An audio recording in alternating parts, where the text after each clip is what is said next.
Ladies and gentlemen, and ladies, for the first time, Game 1, Oilers, Jets, live. We're back. Here's your today's starting lineup for your Edmonton Oilers. Starting left wing, Ryan Nugent-Hopkins. At center, Connor McDavid. Playing right wing, Zach Hyman. Second line, Skinner, Draisaitl Arvidsson, Janmark-Henrik Brown, Podkolzin, Ryan, and Perry. Your defensemen are Ekholm and Bouchard, Nurse with Emerson, and Kulak with DeMont. Skinner is your starting goalie. Oh, let's get ready. Woo-wee. Who's excited for some NHL regular season action? Big boys will be flying tonight. Let's hope that they fly and don't look back. Jets will be a tough out tonight. But home opener, banner raising, and all that jazz. So puck drops about 8:20. Be a bit late tonight. They're doing the banner raising right now on Oilers Plus. Of course, Sportsnet's not covering it. They covered Florida's, but hey, who cares about the Oilers, right? Let's talk. Let's have these dipwads talk. What a beautiful banner it is. Here you go, guys. I will take a screenshot of the banner.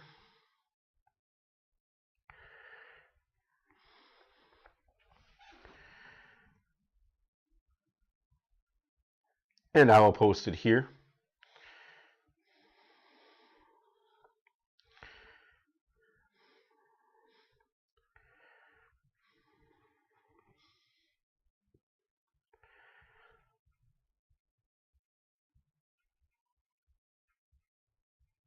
I don't understand why they didn't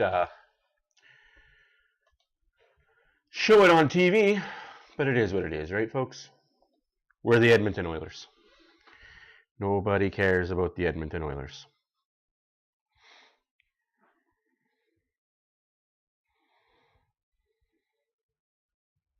"4-2 Oilers." That's a pretty bold prediction. I like it. I like it a lot.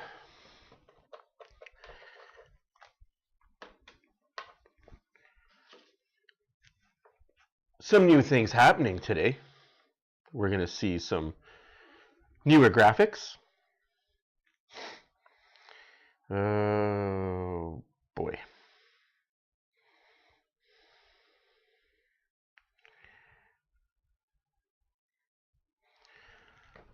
Of course, we've got to get that banner raising shown.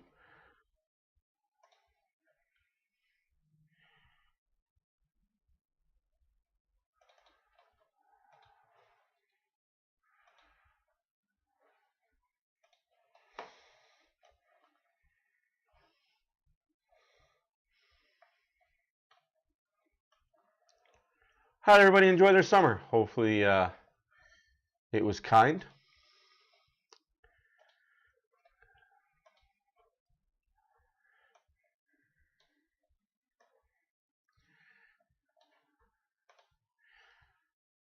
There you guys go. There's the NHL Western Conference Champions 2023-2024 banner. And I will get off of that. Like I said, we're back. Enjoy some more pregame festivities, folks.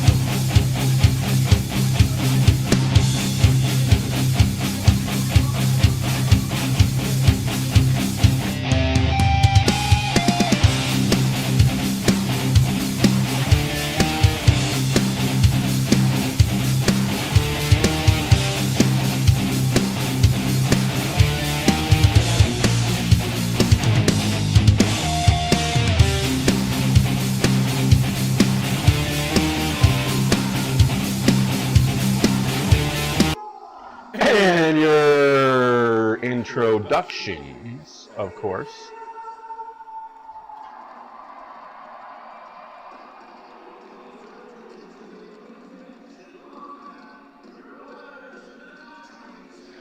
So they missed the banner raising, but they'll show the introductions. Makes sense. Let me know if you guys can hear the TV okay, if you guys can hear me okay, if you guys can turn myself down, or turn the TV down. Either way should be fun.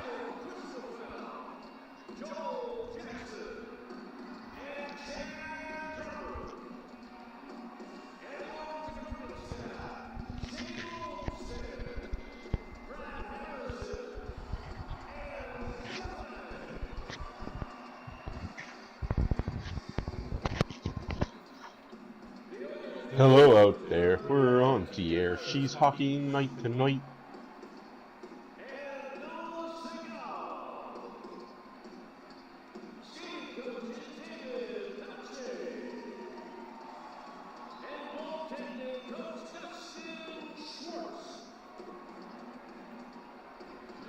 Hi friends, how's it going? Welcome. My name is Matt for Oilers Fan Reaction. You can find us on YouTube, Facebook, Twitter, Discord, and TikTok. Ooh, Jeff Skinner's going to do some damage tonight. I feel that for sure. I feel that in my soul that Jeff Skinner's going to do some damage tonight.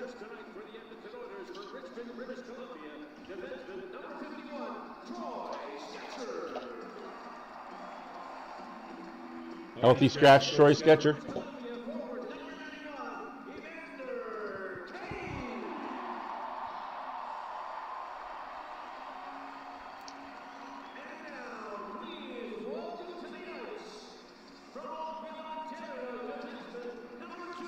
Like I said, puck drop's going to be closer to 8:20, 8:30.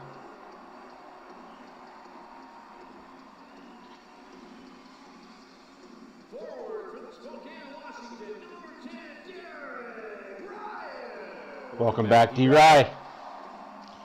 Also, guys, in case you guys didn't know, we lost a player in Lavoie to the Vegas Golden Knights just to get him back for free because Vegas put him on waivers 24 hours later. I don't know what Vegas was doing, but it is what it is. Oh, Ekholm's already looking beat up.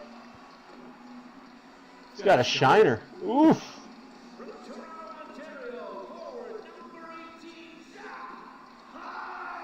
There's the Himes. We need more Oiler goals and no Winnipeg goals tonight.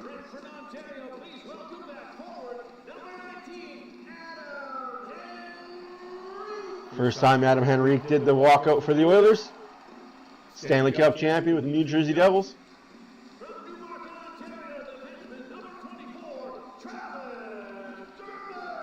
Man, signed a one-year contract yesterday.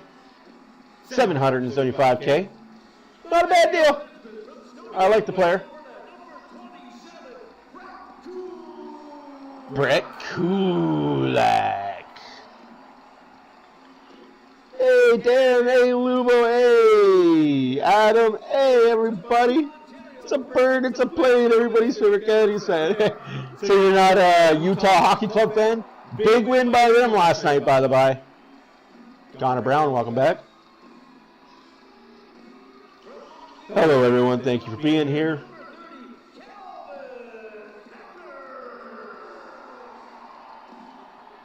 Ooh, that's tough. That's tough. Both on your fantasy. Well, one's going to either do good, one's going to do bad. But you can go for a low-scoring game. I don't care. Just an Oilers win. That's all. I'm not asking for much. Just an Oilers win. I'm not asking for much.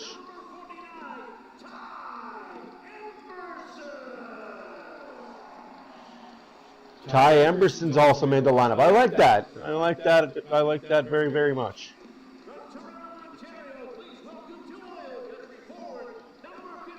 Jeff Skinner. We got a lot of Ontario kids playing for the Oilers.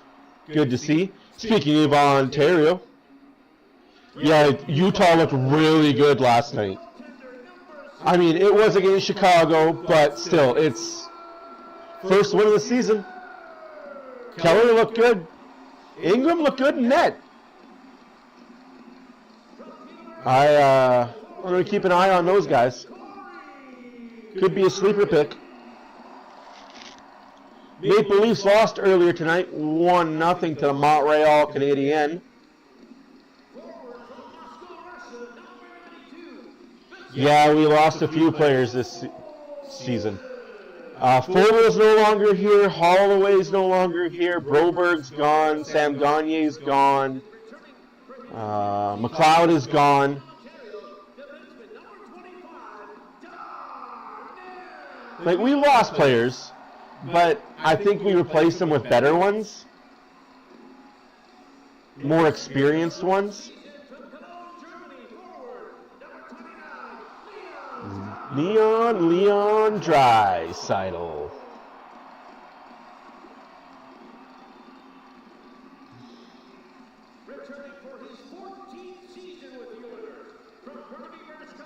Burnaby boy. And I don't mean Burnaby Joe. The Nuge.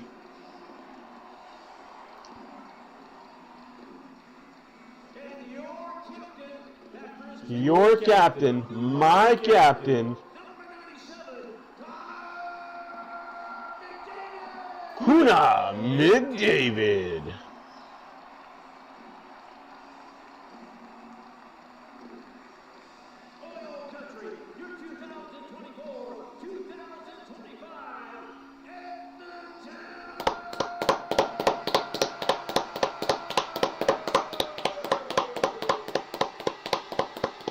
Also, if you guys have not had a chance to watch the documentary on Prime, Face Off, watch it. Skip episode 2, because this talks about the Vegas Golden Knights and the Nashville Predators. Skip that episode, but watch the rest. It's a very interesting watch, very in-depth look at the teams that made the playoffs last year. 2 episodes focus on the Oilers, 4 and 5. Obviously. We still have the same coach, absolutely. Knobloch.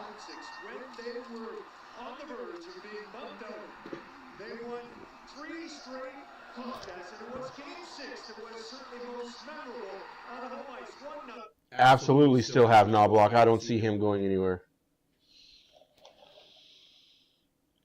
Same coach, new GM. Stan Bowman is the new GM. Key moves for the Oilers. Arvidsson is in. Skinner is in. Podkolzin in. Amberson in. Dermott in. Matt Savoy is in. Lost Fogel, McLeod, Holloway, Ceci, Desharnais, and Philip Broberg. Desharnais is not that big of a loss. Let's be honest. He didn't look good in the preseason games. The Calgary Flames play against them Vancouver Canucks later, right away here, actually. And Coffey. We cannot forget about Mr. Paul Coffey. That guy. He's a guy's guy. This evening, of course, I couldn't do this by myself. I've got the fans beside me, and I've also got Louis and Jack. But first, here's Al Stein. Please remove your hats. Stand if you are able. And here in Rogers Place, we ask you to please stand if you're able, remove your hats, and join the singing voice of your Edmonton Oilers, Robert Clark, in the performance of the Canadian National Anthem. Oh, Canada, our home and native land, true patriot love in all of us command. With glowing hearts we see thee rise, the true north strong and free. From far and wide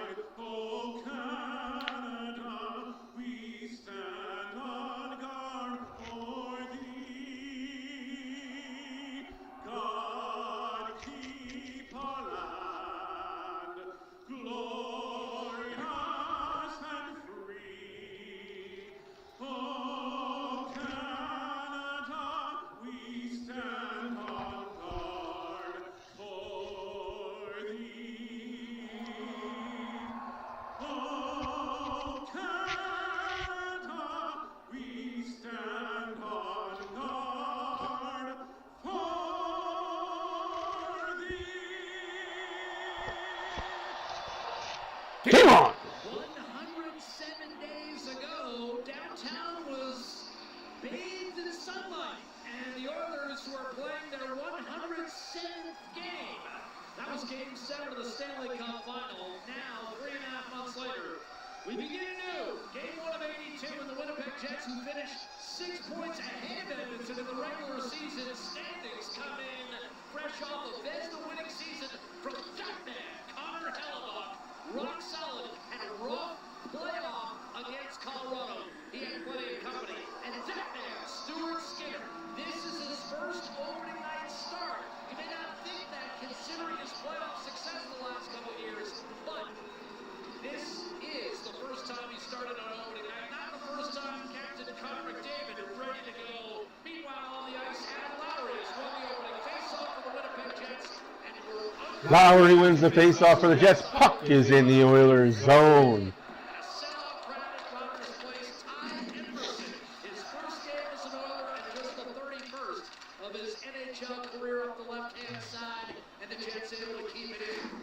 Big hit there by the Jets forward.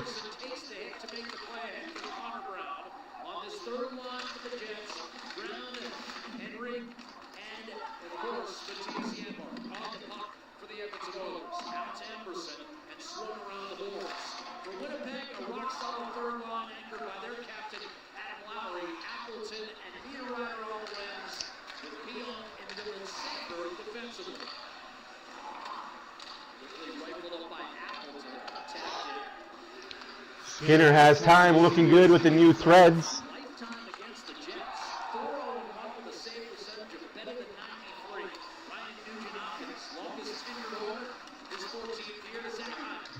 Back to Ekholm. Ekholm to Bouchard. Bouchard fumbles the puck. Breakaway for the Jets. Saved by Stu Skinner.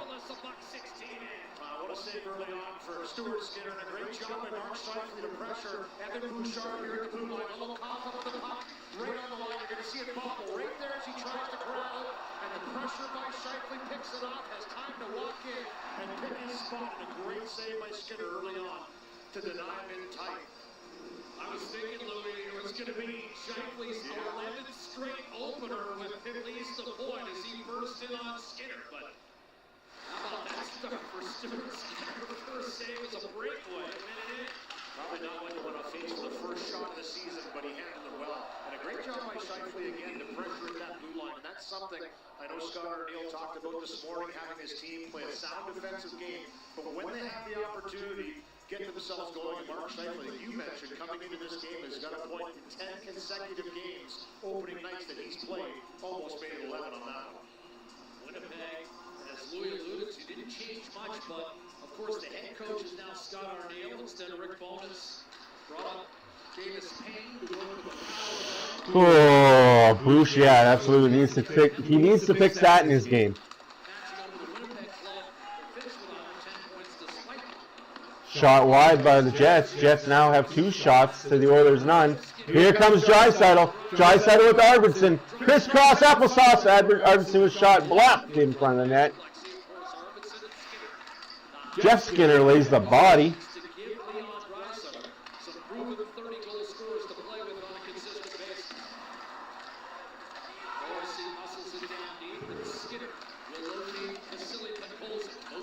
Podkolzin gets it deep for the Oilers.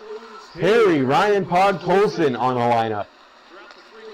0-0, 17:43 left in the first period. Big hit by Podkolzin. Like the kid already. Sorry, Vancouver, you might have lost a good player. But hey, you got Desharnais. And that's not icing, apparently. It was touched. A lot of interference. Perry, just a little dump in for Hopkins. Hopkins, McDavid, Hyman.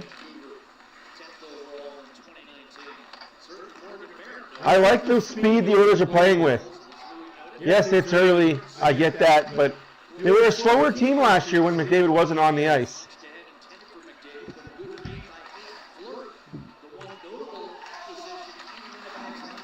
Yes, I get they didn't have a good preseason, guys. For all those people that care about preseasons, I'm not one of them. Wins and losses don't matter. It's all about the process. Shots 1-0 for Winnipeg. 16:40 left in the first period. Here comes McDavid with speed. Takes on 1-on-4. Kept in the line by Bouchard. Bouchard, shot, save, rebound is cleared. That looked dangerous. Last year's Vesta Trophy, his second. He had finished third the year prior. Oh, Janmark. Use your body, not your stick, Yanni. Ekholm with Janmark. The Matthias is hooking up there.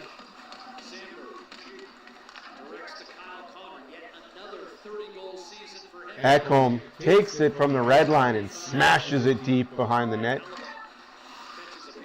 Jeff Skinner, hound dog on that puck. I'm expecting big things from number 53, Jeff Skinner, for the Edmonton Oilers. We have 2 Browns and 2 Skinners. Save made by Stu Skinner. Well, a good chance created off this rush by Connor McDavid. The first time we've seen this year. They ratcheted it up, getting the end zone. Here's that big hit I was talking about. Pod goes in number 92. A good crushing hit down to the corner, taking your man.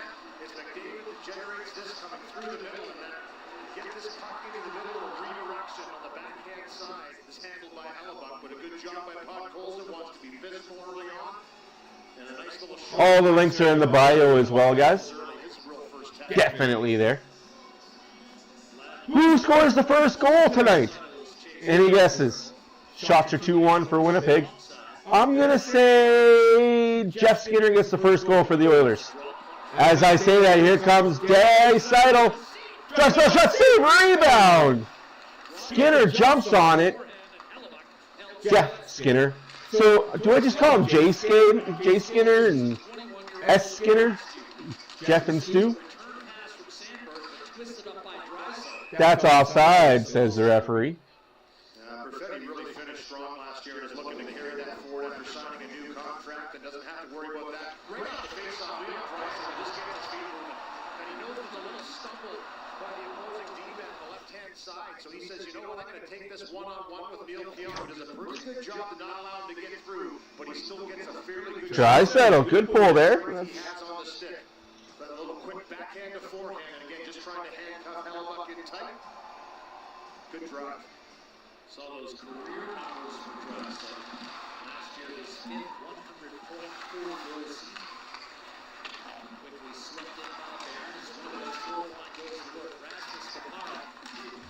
One-time Elmer King. He's got eye follow before being on this one. Barron getting worked over. Follow continues some offensive punch from that 4th-line there. Dishing off Colin Miller. Blocked there by Hopkins. That's not off. Come on. This linesman is arm happy right now. Hey, Northern, how are you? Hey, everybody. Welcome, welcome. If you're new here, push the subscribe button, push the like button. If you've been here before, you know the drill. My name is Matt for Oilers Fan Reaction.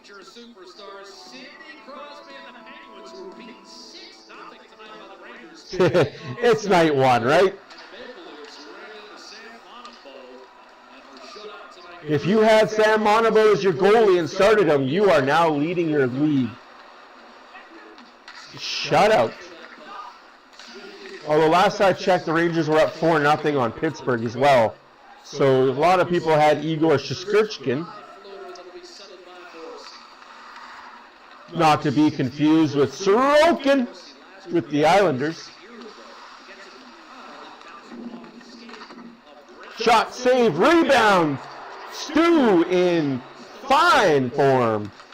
Unfortunately, so is Nurse. Oilers looking good. Jerseys are a little darker this year, guys. I don't know if you guys have noticed, but the blue's a little darker on the Fanatics jersey. Shot wide. Shots are 3-2 for Winnipeg. Score is still nadas, as Brown is working it 1-on-3. 13:42 left to go in the first period. Nothing is the score. I will update you guys in the first commercial break with the out-of-town scoreboards.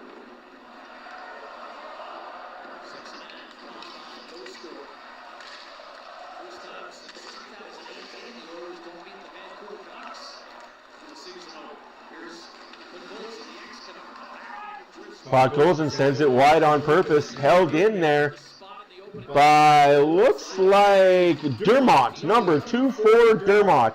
Who's the last Oiler player to wear the number 24? Any guesses? Any guesses? I believe he was a defenseman for the Oilers. Might have been a captain, but definitely was an assistant captain. Oh.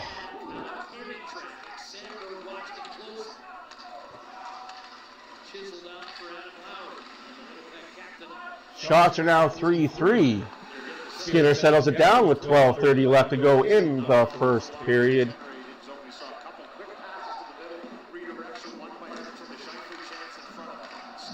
Jeff Skinner laying a lumber.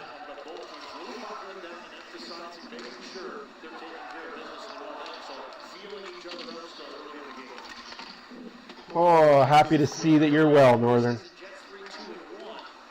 Shot, save, rebound, and Hollebuck covers. I believe that will be the first commercial break.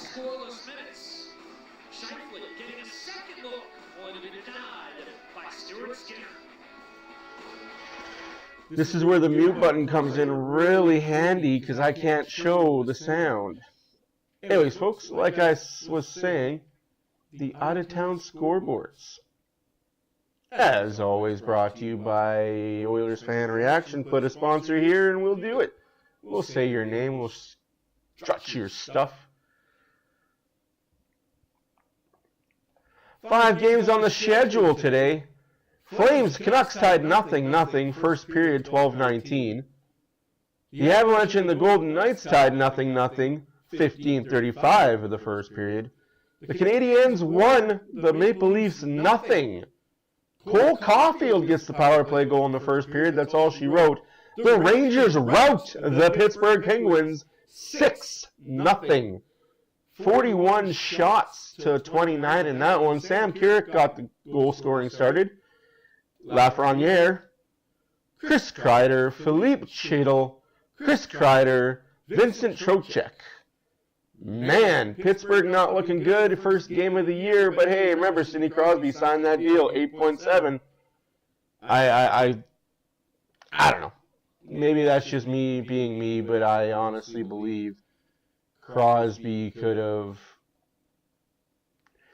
definitely done better. But hey, that's just me, right? That's just me being me. Smee. What about Shmee? Anyways, guys, if you do have a chance, watch the Prime Face-Off documentary. I know you've heard about it and how McDavid's a crybaby, this, that, and the other, but watch it. We're not at that episode yet, Diane and I. We might watch it tonight, might watch it tomorrow.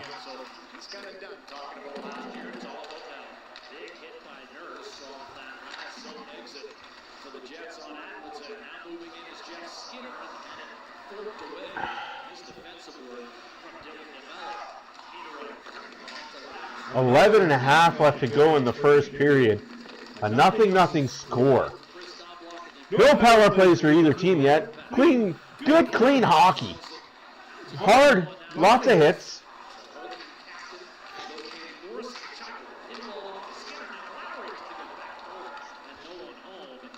Arvidsson gives it to Skinner. Ooh! That was almost a tricky one that went in.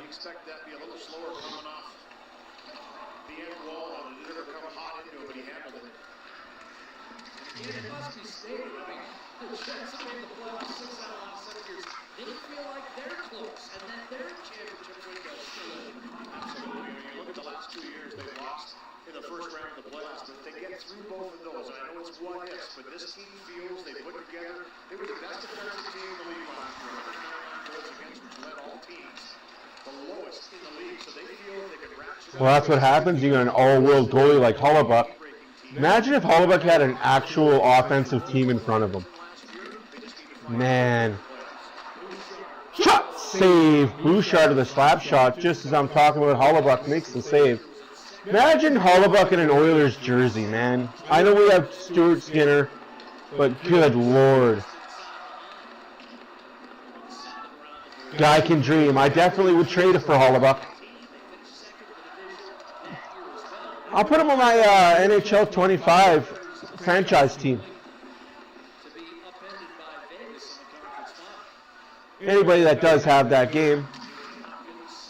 If you play ESHL, Gladiator Out is the game on the box.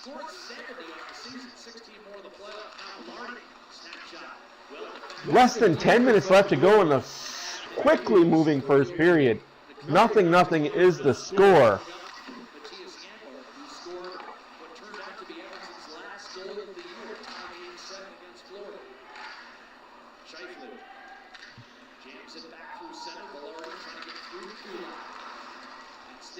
What a play there. Adam Henry crisscrosses with Brown. Shot. Save. Rebound. Oh, Brown almost tipped that beauty home. Dermott fans on it, but hey, defensive recovery. Good to see there. Good to see. Less than 9 left to go. Shots are 6-3 for the Oilers.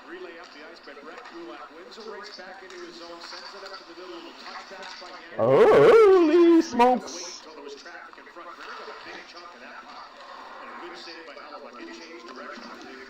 Quick moving first period.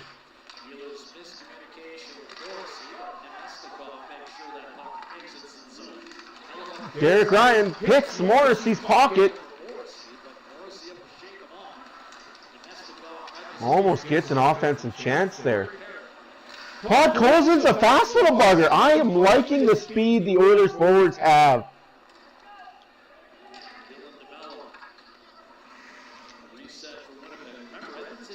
Oh shit, I haven't taken my pills yet today. Excuse my language. Oh, shoot balls.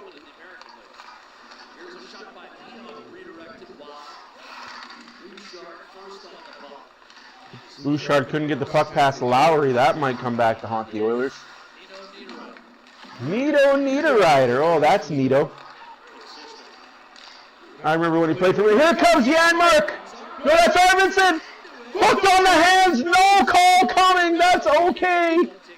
We don't need power plays. But if you give one against the Oilers there, man, that's going to be Boulder Dash.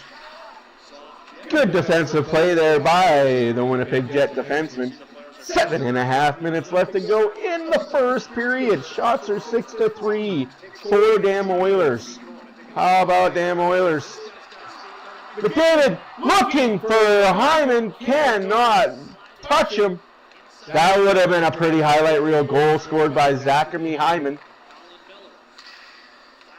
That's a little off, but play on, says the ref. Don't matter. McDavid gives it up to Hyman. Hyman crisscrosses with Hopkins. Hopkins shot, save, rebound. Oh, the Jets mucked that one up. Hopkins has the puck, looking for the defenseman, gives it.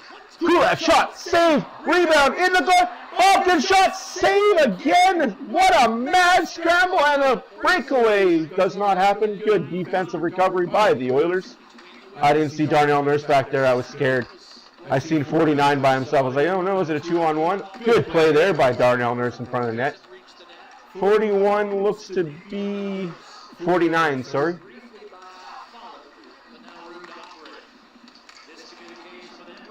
Emberson. 49's Emberson. I gotta get these new names right. New names, new numbers. Might have to have a cheat sheet in front of me. Little cheat sheet. All because Nurse and Emberson couldn't communicate properly. Oh, that looked like it hurt.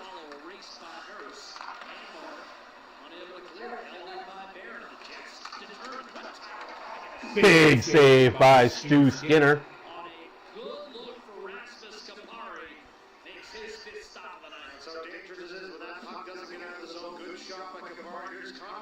Absolutely, Lubo. Great play by McDavid there.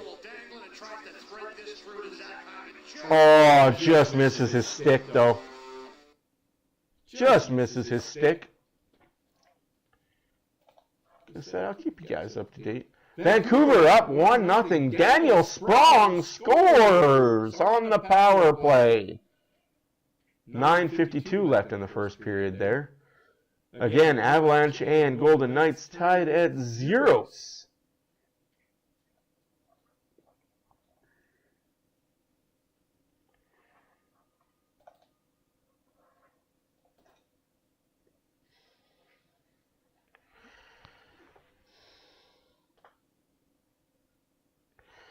Yeah, I agree, Dan. That's a very big question. That is a huge question. A lot of people were pissed off that the Florida Panthers played last night, but hey, Stanley Cup champs, you got to do what you got to do, right? But yeah, no, that hurricane that hit the Florida, Georgia area, 2 of them back-to-back weekends, eh?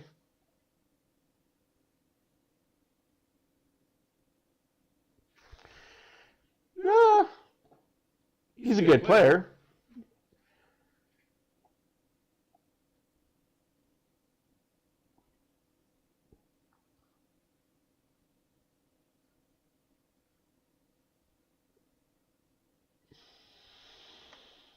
Well, in hockey, a hat-trick's a big deal. It is a hat-trick of Dylan's on the part of the Winnipeg Jets. Dylan DeMello, Dylan Sandberg, and Dylan Coughlin. Last year they joked they were the 2.5 Dylans with Brendan Dillon, and Sandberg said this morning that originally he thought he was named after Bob Dylan. He eventually found out that wasn't the case. He added that his parents originally wanted to call him Luke, but it ended up being Luke Warren, to that being his first name. Well, I suppose if he had truly been named after Bob Dylan, he would have been named Zimmerman. Robert Zimmerman. There we go. Did you have that one? Bob Dylan's real name, Robert Zimmerman. That's one of my favorite trivia questions. Skating into it, Victor Arvidsson. From Leon Draisaitl, and now Jeff Skinner looking to break the scoreless tie. Jeff Skinner. Arvidsson couldn't drag it to his backhand. Oh, almost kept in by Kulak. Keeping it in the zone. That's a couple times we've seen the Winnipeg Jets force really pressure Edmonton D's on the line and ball it up. Perfetti tried to split the defense that time. Durden able to close it up. And Tom's second round pick of the Leafs, and like we were talking about with respect to Emerson as a history. Yeah, it's scary how hard they're being hit by hurricanes. Category 4 and 5s. Hopkins knocked off his feet, gave away. Morrissey slugged one into the corner. Retrieved by Appleton. Now Niederreiter. Screwed off the pads, and then Skinner screwed on right pad save on Lowry, and then banged out. That's what happens. You don't get the puck out, folks. First goal of the hockey game. It's 1-0. 1-0 Jets. That turnover in the zone leads to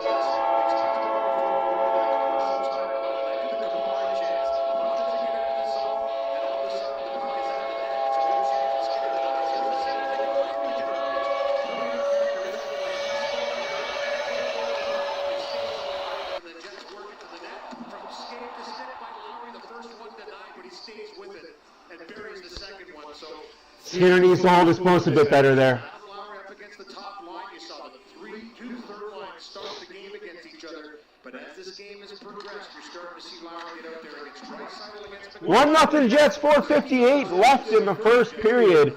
Oilers still out shooting them 9-6 though. So nothing to be too upset by. It's only 1. You got to score 1 to win a game. Just don't let 1 turn into 2 and 2 turn into 3. But here come the Jets again.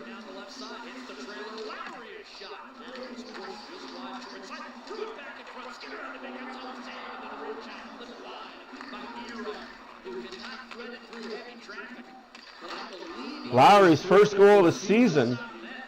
I could see it from my vantage point. assisted by Niederreiter and Appleton. All of a sudden, Edmonton shaking in its own end. The Jets nearly take advantage for a 2-goal lead. But Colson, quick swing, Corey Perry, poked away. Oh, that would have been pretty. That might have saved the goal. Hollebuck is doing everything he can to keep the Jets in this one early. The drop to Nurse, one-timer high riser, might have clipped his own man, Derek Ryan. And Emerson fan trying to keep it in. And here comes Scheifele, crisscrossing with Gabe Lillardi, waiting, and then fired a rocket through the skates of Kyle Connor. Able to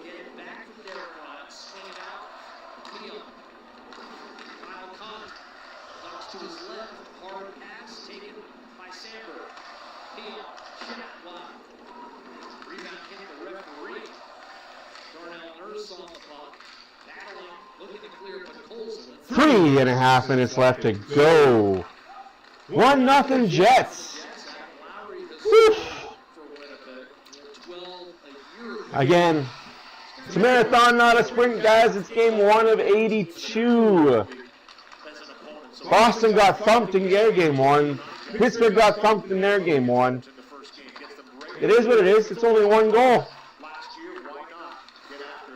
I'd like to see the Oilers give it a good push here, though. He's one of those guys who looks at 97 as a real challenger on the 8 races. Kulak shoots it in. He set it from Selkie Road last year. That goes to show you how good he was in the middle for the Winnipeg Jets, and maybe not a natural second-line center, but that's kind of how he was playing under Rick Bowness. And now under Scott O'Neill, who was the associate coach for the last couple of years in Winnipeg, so knows what he can do and how effective he can be. Just a big body that checks, makes it real difficult for you to find space on the ice.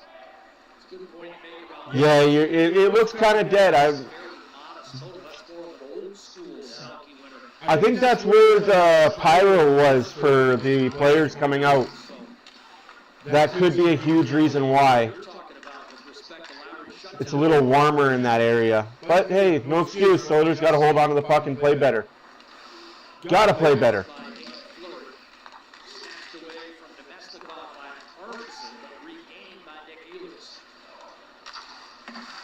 Ronaldo's 25-goal score. 2 minutes left to go in the first period. 1-0 Jets. 7 of the last 8, he's hit 20 goals. As Bouchard slows the pace with 100 seconds to go. Bouchard has the puck in his own zone, gives it to Ekholm. Just a tip in the zone as the Oilers go for a line change. He's going to want to do. He's always loved Winnipeg. He's always stated that. Cross ice, Appleton, 2-0 Jets. beat Skinner glove side. It's 2-0, and Winnipeg's third line is accounted for both goals. Yeah, they've come to play, no question about it. We saw as they mentioned the matchup started to change throughout this first period.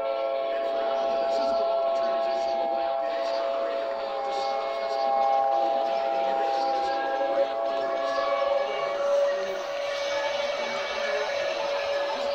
one. I think everybody thought was going to Lowry in the slot. They closed on him, but it was Appleton that receives this. Skinner's got to have that. That's 2 on Skinner. And he buries it up. Got to have those saves, though, kid. Skinner, 2-0 Winnipeg. It's all right, 2-0 Winnipeg. Right there. Perfectly played shot. Off the draw. Just get one. Bouncing puck, had it hop over his Man, that ice on that end is dead, though. He was the trigger man, as you astutely pointed out. Kimo, that's not fair to say. Niederreiter spun and fired a dart at Appleton buried. Yeah, the second drop by Lowry really distracted London. I believe that it just allowed Appleton to have a little bit more time to that shot selection. And he 54 seconds left to go in the first period. Oilers have to have a better second period. Have to come out with more urgency. Off the post! From McDavid, that puck was bouncing a bit. Oilers off the post. Rings the goalpost, coming off a 54-goal campaign. His previous high had 36. In fact, he's had career highs in each of his 3 seasons with the Oilers. Final 25 seconds now. McDavid in a fierce battle with Shifley. Pulled loose, Velarde had it, lost it, regained, quick chance, and a save on Podkolzin, Perry, and McDavid. far post. Interesting lineup there. Shifley looking to dig it out. Bouchard across. 6 seconds left. And that's it for the first period. 2-0 Winnipeg. Don't be sorry. I just don't think that that's accurate at all. I think the Oilers had chances. Hollebuck just was the better goalie. But it is what it is, right? We just kind of play and hope the Oilers have a better second period. Oilers came out strong. Hollebuck stood to task. One bad goal that Skinner should have had. I'm going to say both goals he should have had, but hey, that's why they play the games, right?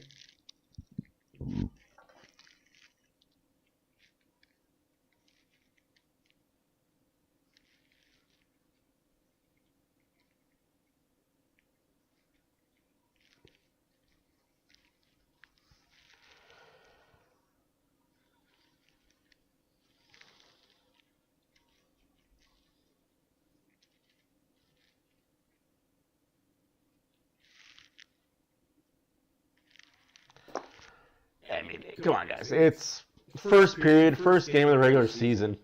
Like I said, if you watched the games earlier today, 3-0 Vancouver right now on the Calgary Flames. Goal scored by, oh my goodness, Daniel Sprong power play, Brock Besser power play, and it looks, if looks could kill, oh my goodness. Connor Garland. Daniel Sprung power play, Brock Besser power play, and Connor Garland. Vancouver's had more power plays in that first period than anybody's had in this entire game. Yikes. Colorado Vegas tied at 1. Mikko Rantanen gets the first goal. Victor Olofsson answers. Caulfield got the only goal in the Canadiens' victory. Rangers beat the Penguins 6-0. Damn. Some interesting shit there. Anyways, guys, I'm going to leave you with that, and you guys enjoy the intermission. Don't shoot the messenger.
a contrast in hockey games, though, eh? Like, Vancouver game, there's 7 power plays for Vancouver.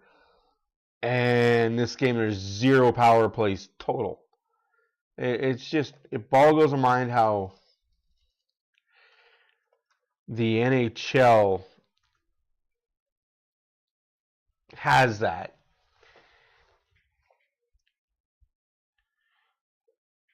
I mean, it's 4-1 now for Vancouver. 3-1 Vegas over Colorado.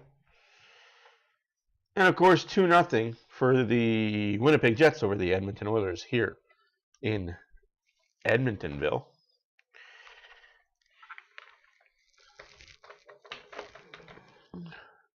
Bump, bump. Second period will be underway shortly.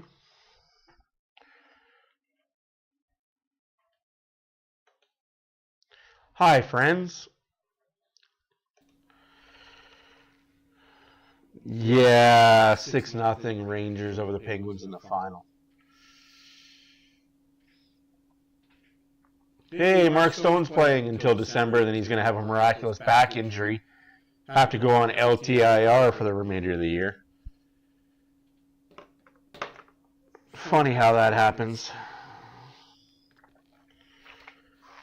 I joke. Don't shoot the messenger. I mean, you guys all know what's going to happen.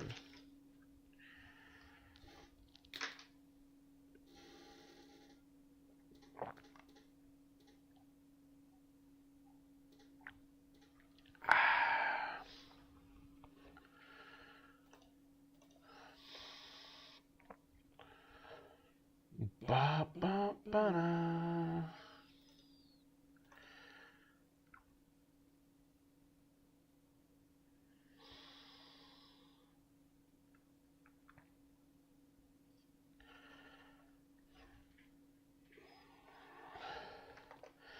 Get in the pit and trying to love someone. Oh, with the ball, the bang, diggy, diggy, diggy, said the boogie, said, oh, jump the boogie. My name is Kid. Rock.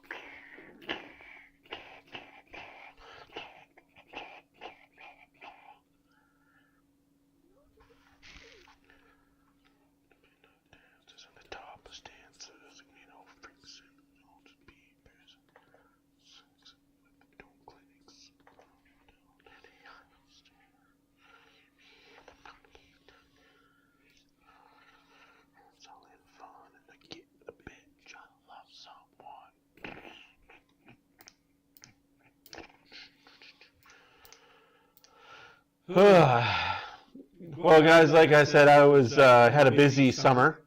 We spent 5 days on the West Coast in Fruitvale Trail, BC area. Beautiful country down there. Spent some time with the in-laws.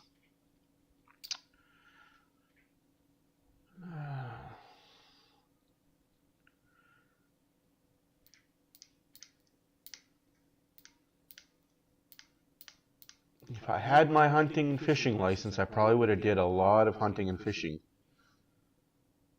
Spent a few hours each day doing that.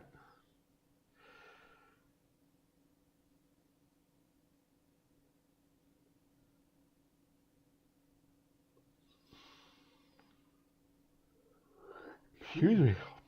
Oh, sleep, I don't get it. Paid for by the Government of Ontario on Sportsnet West. Imagine that. I think if the Oilers get 1 goal, they can get 3 or 4. To be honest with you. Once they get that first one, they can break that down. They just got to get that first one. Yeah, Epic. I wouldn't say the whole team looks sloppy. I'll say Skinner's goaltending on that first one. Gotta know where your posts are. And the second one, that was just a clean shot that you can't let that get by you. But yeah, no, they got to clean it up. I'm with you on that one, Epic. They got to clean that up. I think if they can clean that up, they'll be all right. What did I do now? Oh, I don't want to watch Samsung TV. What the fuck? We'll be right back, folks. Welcome to the Western Bound channel on Samsung TV Plus. So if you have a Samsung TV, you get free TV. Oh, it is a beautiful country. It definitely is. But I'm getting sick of seeing this Amazon Prime commercial just show McDavid freaking out. All right, let's not talk about last year, right? Let's talk about this year. Oilers down 2, start of the second period. Here we go. Yeah. Bouchard's puck control especially. I wasn't a fan of what he brought to the table. Let's go. Arvidsson, Draisaitl, Skinner, Jeff to start. Nurse and Emberson on defense. Jeff Skinner gives it to Arvidsson. Arvidsson to Draisaitl. Draisaitl. That's a hook on the hands all day, every day, twice on Sundays.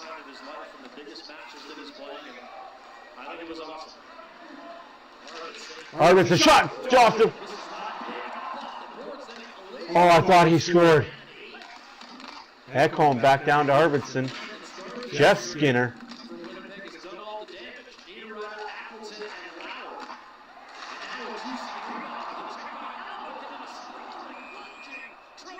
Man, Hollabaugh, get off your hands, dude. Stop standing on your head. Let one in. Let one in one time. Hey, Hollabaugh, I promise you, if you have an okay regular season, you won't be tired come playoffs. You don't have to be Superman for 82 games and then not show up in the playoffs.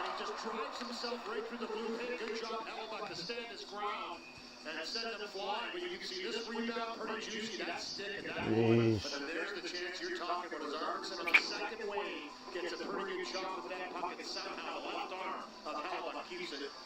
Shots are 12-8 for the Oilers. Scores 2-0 for Winnipeg. 19:06 left in the second period. Bouchard, juicy rebound again.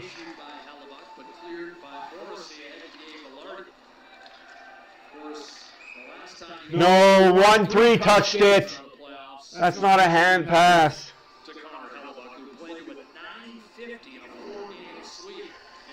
I'm just saying, like, Hollabaugh plays great in the regular season, but come playoff time, he disappears. Maybe if you don't play so great in the regular season, you might show up in the playoffs.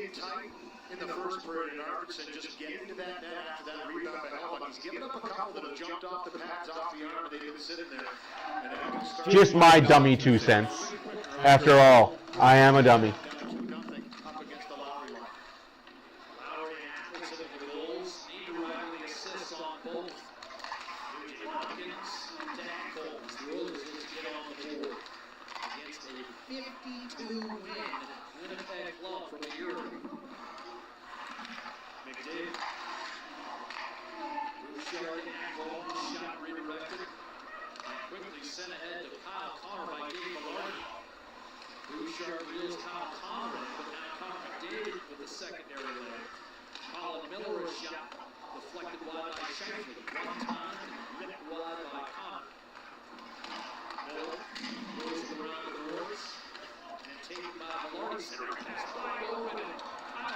Here's Hopkins.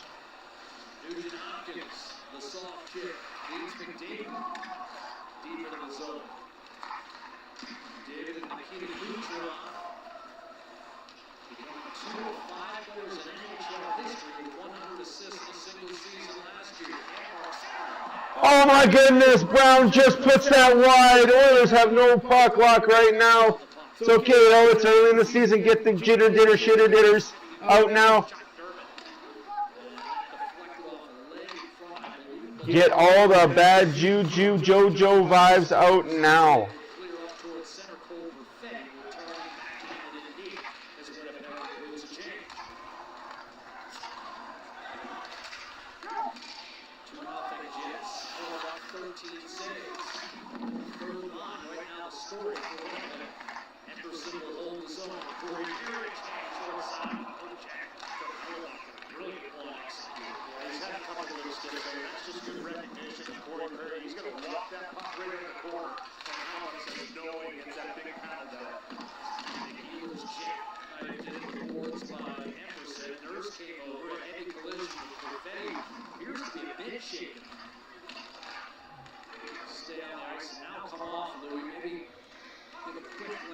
as to how Cole Perfetti's doing. It's Nemestikov and Iafallo digging. He's going to be okay. No motion to the trainer at all. He just sat right back down. Here's Arvidsson. Oh, sorry, that's Podkolzin. Has Pionk, and now Morgan Barron leads Nurse. Iafallo looking to follow up, and Barron able to track it down low. The Jets go back to Emerson. the 2-0 lead. 16:09 left to go in the second period. 2-0 Winnipeg. Oh.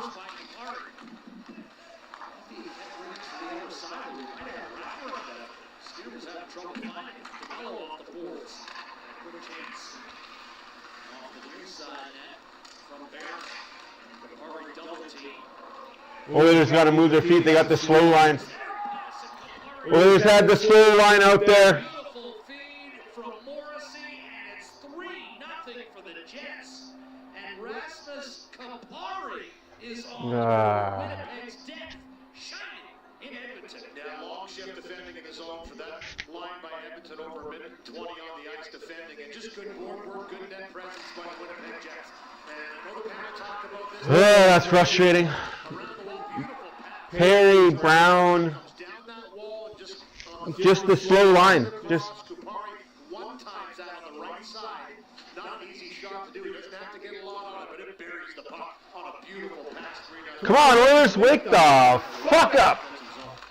First goal in 70 games for Rasmus Kapari. We got to go back to January the 3rd, 2023. He scores one of the keys against Dallas. Here's a shot to Get Skinner out of there. Get him out. Stuart Skinner. And Winnipeg 4-0. for 2 goals in 20 seconds to double their lead. Holy crap. By Sandberg here. I mean, he absolutely picks this corner, but it's Guys, once again, and it's just coming up the ice in unison. It's Adam Lowry again, pumping those legs to the middle of the ice, draws people back into the zone, and then Skinner's getting beat. pass across, catches Sandberg. You can stick by your comment, Kimbo. I'm not going to attack it. It's Singing this one off the crossbar in. I mean, that is a perfectly placed. it's not what's happening, but all right. And 2 quick goals makes it 4 for Winnipeg. One team had a really long off season. The other team didn't, and the team that didn't is showing weakness right now. Don't take anything away from Winnipeg, folks. Oh, why is this doing that?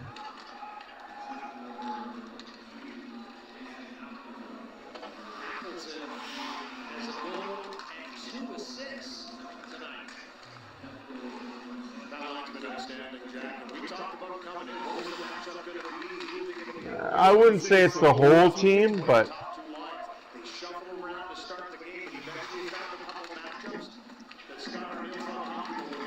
it's definitely key guys that shouldn't be slow that are slow.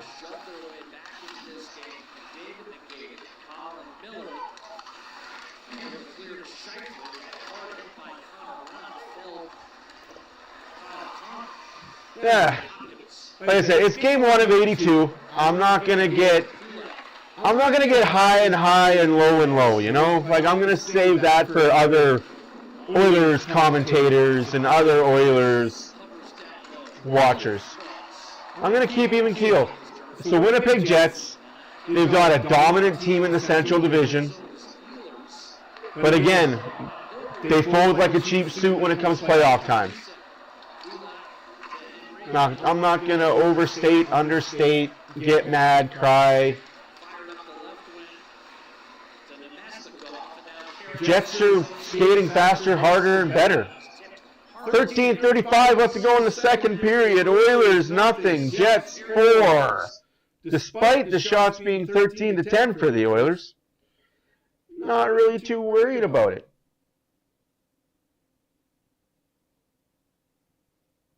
It is game 1 of 82.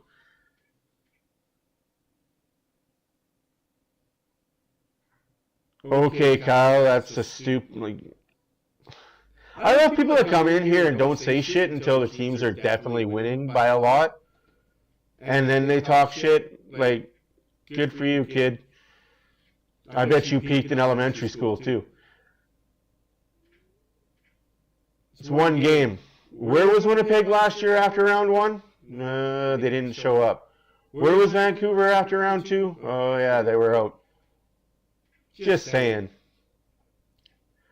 How many cups combined does Vancouver and Winnipeg have? Combined. I'll take the 0 on that. Combined, Calgary and Edmonton have 6. Just letting you know that, Kyle. Just for future reference, if you're going to talk big crap. Might want to watch who you're talking it to. It's one game, 2 periods.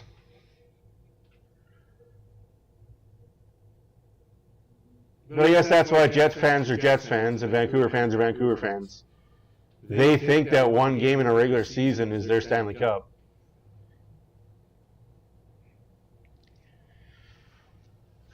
Pittsburgh got beat 6-0 tonight, by the way.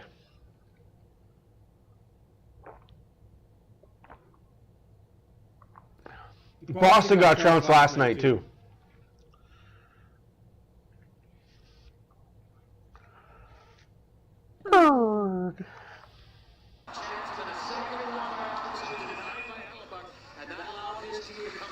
This right now is just a great goalie going up against a good goalie.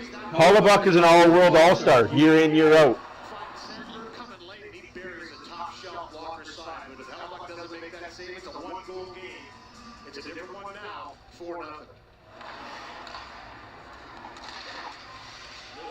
That's exactly it, Northern. Winnipeg, this is their lineup for the last 5 years. This Oilers lineup,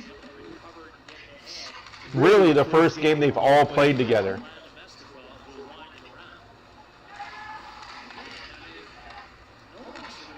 No, I don't think they did. I think losing Broberg and Ceci is a good thing. I don't think Broberg was ever going to play here. He requested a trade last year, didn't get it, and he pouted about it. And then he signs an offer sheet with St. Louis. He probably won't play a game past December. As far as Ceci, it was a trade that we needed to make, and I think we're better for it. It'll take some time. It'll take 10 games. I think it'll take 10 games for this Oilers team to really gel. We're not going to go 0-10, but 5-5.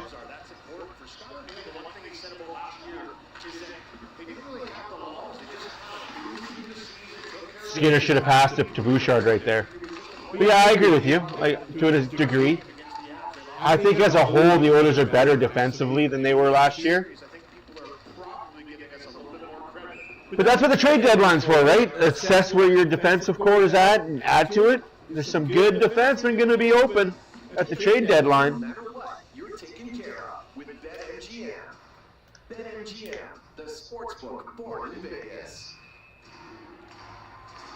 For Neil, he's really had a lot of an association with the Winnipeg Jets. Drafted back in '81, played 5 seasons for the Jets, was the coach of the minor league team down in Winnipeg for 5 seasons, associate coach for a couple of years. It was his time. He said, 12 minutes left to go in the second period. Shots are 14-11 for the Oilers. But the score is 4-0 for Winnipeg. A whole lot of stick holding going on. Puck bounces over Corey Perry's stick. Start. Held in momentarily. There we go. Amberson standing up at the red line. Like to see that.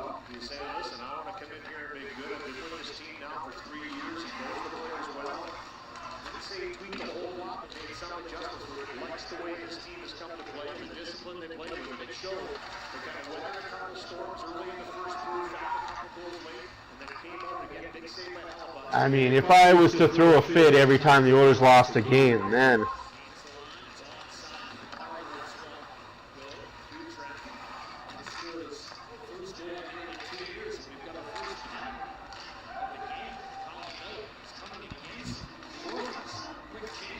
power play coming up for the Winnipeg Jets. Obviously, first power play always goes against the Oilers.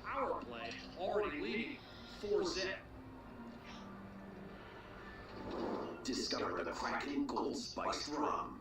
Rich beyond words, with a velvety smooth finish. The new gold standard. No, I get the feeling. Like, I understand where you guys are coming from. Completely understand it. It's Ty Emerson here in the defensive zone once again, and after this shot, you're going to see him just digging a little bit right there. So what Morrissey did to McDavid was allowed.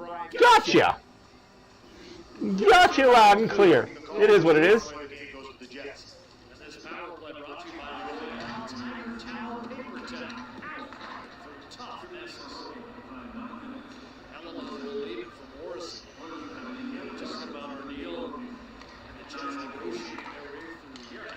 You know, like, honestly, guys, I was expecting better than 4-0 going down, but hey, we'll figure it out. A little bit of interference there. And 5-0. Skinner is not looking good at all. What a release. He sings this one on net, gets over the right pass. Stuart Skinner can move it. This is a real topic of discussion for the Winnipeg Jets, the power play. 22nd last year. They did a lot of work in training camp. You're going to see some differences on the top power play. Healers being one of the most notable, getting that top power play time, which he deserves in my opinion. But this is just good movement around, and then you've got a shooter in Kyle Connor. I mean, he walks in, uses the screen to his advantage, and puts us inside the post far side to make it 5-0. I mean, that was a laser from a 40-goal scorer. Right there, you can see the reaction to Stuart Skinner was a little late, that puck coming through the screen. It is what it is, folks. It is what it is. And I can't wait for the haters to come in here. It'll be fucking amazing. He had kind of angled himself like Pinball Wizard to make sure if that puck did hit the net, it was going to bounce off him and in. But as you mentioned, Louis, Skinner's not look good. He didn't look good in preseason. He's not looking good now. Yeah, no question. Good move. But You talked about Velarde, you know, another injury playing season last year. He still scored 20 goals. He scored 23. yeah, smile about it, Winnipeg. You full marks to the Jets. Oilers need to put on their big work boots. Figure it out. He's got great hands around the net, but that's a great shot by Kyle Connor. We saw it again. I mean, he picks his spot, and the thing with Connor's release is it's back in his stance. You don't really know he's going to shoot it until it's already off the stick, and you can see by the surprise look of Stuart Skinner, it was by. 10 minutes left to go in the second period. 5-0 Winnipeg over the Oilers. Oosh. scoring on opening night. No surprise. 7 straight years, Louis. With a goal with this one tonight. And it was a beauty and a typical Connor goal. When you look at the way he scores goal, he uses his feet to get himself into position. He's always loaded with that puck on a stick, but it's a quick release. It's not like he winds it up and torques into the stick. It's just a zinger, really hard to read for goaltenders. Morrissey's second assist of the period. Shifley collects the other. I think that's one thing that we overlook, how experienced Winnipeg Jets players are. Not just in the league, but playing on the Winnipeg Jets. They've all been together 5 or more years.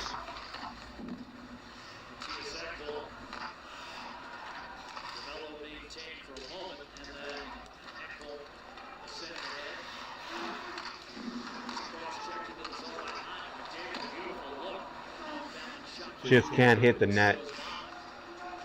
Oilers have had chances, just can't bury. Now, if you want to say something, say this is it seems like Game 7. They just couldn't bury their chances.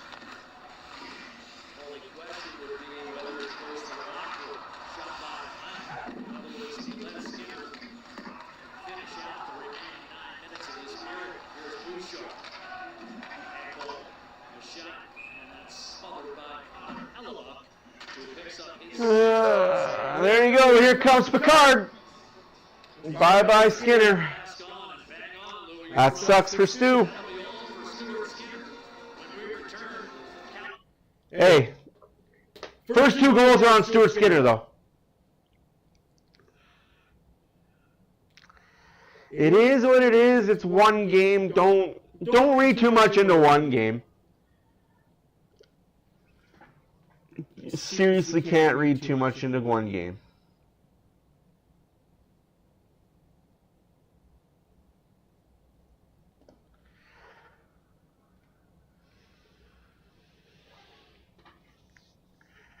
Out of town scoreboard because, hey, those are fun.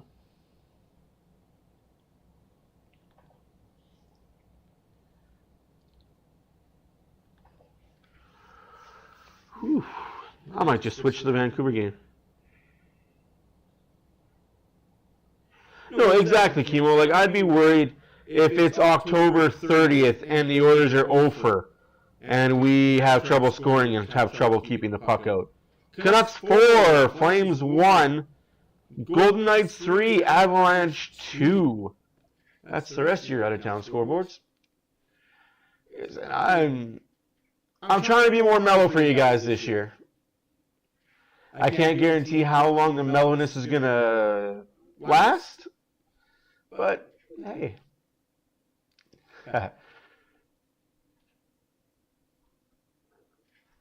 Hey, man, if this is the dud game for the month, game 1, that's going to be a solid month. Ba, ba, ba.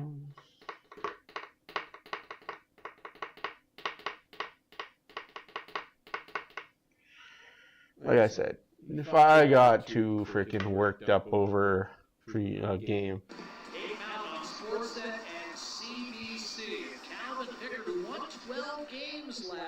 You know, I'm 40 years old now, guys. I turned 40 on Monday. It's, like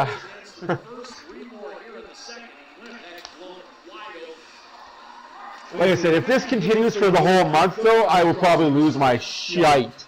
But it's game 1, right? Like, we had a shitty preseason. I guess it's just a longer continued preseason. Like you said, Kimo, just preseason. That right there hits the player's skate, has no idea where it is.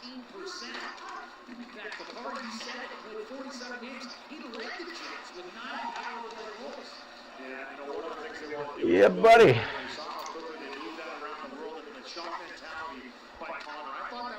We got a double header. We got a back-to-back Saturday, Sunday, apparently.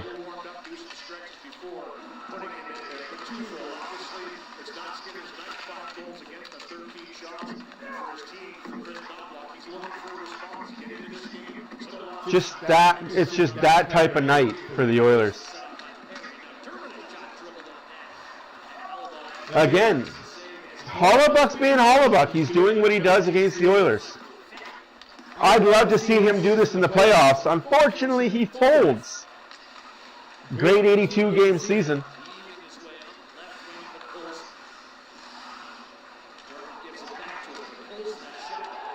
Blow it down. 24 on the face. Oh, that's a broken nose. Oh.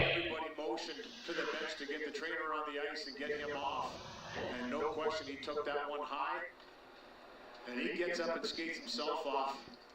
Ugh. And one shot by Buck Coles, and he's just trying to elevate through all that traffic in front of Hellebuck and Florida. 7:14 left to go in the second period. 5-0 Jets. Oh, it gone right in the freaking nose. Fleury was in a battle with Corey Perry, and he goes right down. And right down the tunnel afterwards. There was certainly some blood there. He grabbed the towel, sorry. Good on him for getting up and just getting himself off the ice, though. Always dangerous when that puck launches up like that. Worked so hard to make this club, Louis, as you know. It was a crowded blue line. You've got Dylan Coughlin, another guy who was trying to earn a spot. Logan Stanley's injury perhaps opened the door, and Fleury works so hard to see that happen. Never want to see that happen. At live speed, maybe bridge of the nose, tough to tell. Yeah, it was tough to tell, too. But the way he got up and went off, I think we're going to see him back here. He's going to be able to make it back. It's a good sign when you get up and you're not down for a long period of time, in my opinion. But yeah, did a great job to come in, win a job out of camp. You know, he's trying to find a home where he can stick around for a while. He's moved around the league a little bit as a young player. Great defenseman, though. He's got I'm going to say, Jeff Skinner's looked good. Podkolz's looked good. Arvidsson's looked good. But it's the regular Oilers, the Skinners, the Bushes, the Nurses, the Drysaitls, McDavids, the Hymans, the Hopkins, the Kulaks. They have not looked good. No changes thus far Yeah, buddy! Happy birthday to me for sure.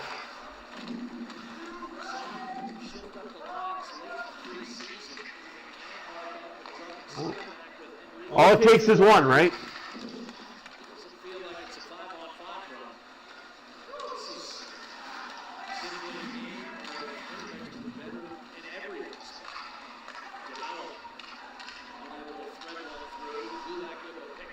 Kulak to Draisaitl. Draisaitl goes for a skate behind his own net. That's just it. Draisaitl knows better to do that. Shouldn't have went that deep into your zone.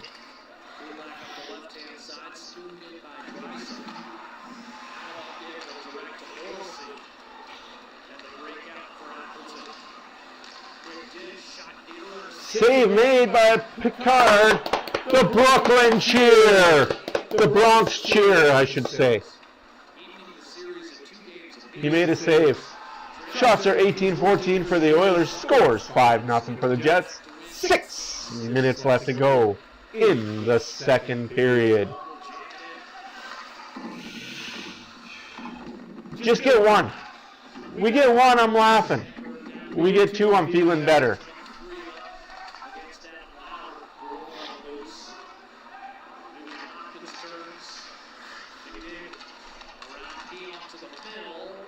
No hook on that though, right, ref?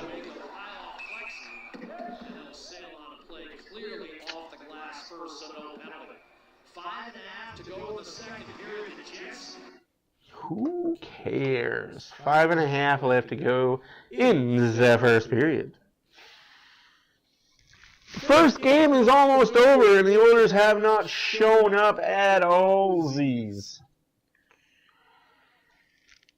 It is what it is. I look for a better bounce back game in game 2.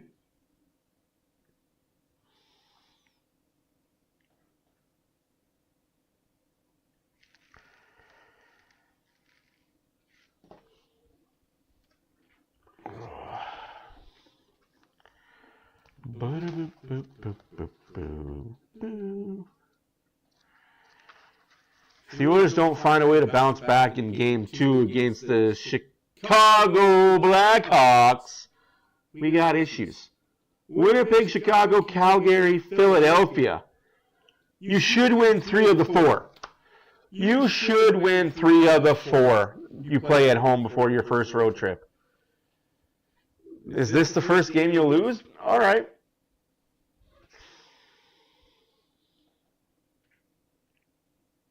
Yeah, I agree, man. I agree, Chemo. Just give me one. I don't want to feel like a Penguin fan. I don't want to feel like a Leaf fan. Couldn't score on Montrebo. Caulfield scores 1 in the first period, and that's all the scoring. New captain, same result for the Toronto Maple Leafs. Shit on a shingle.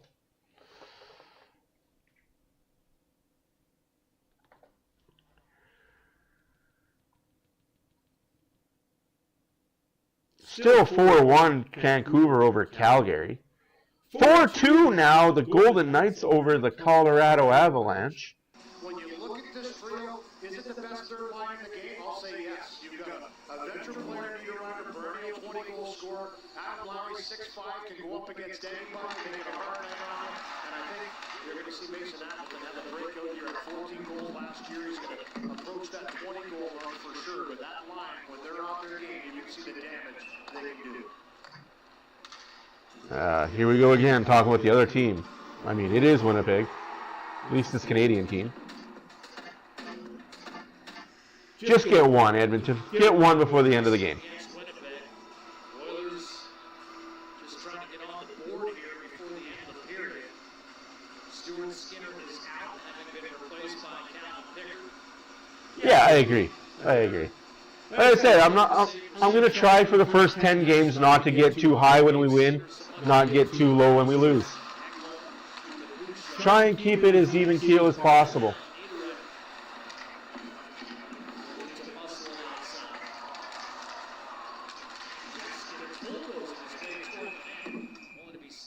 A lot of hook in there, buddy. I guess we don't see hooks when it's against the Oilers.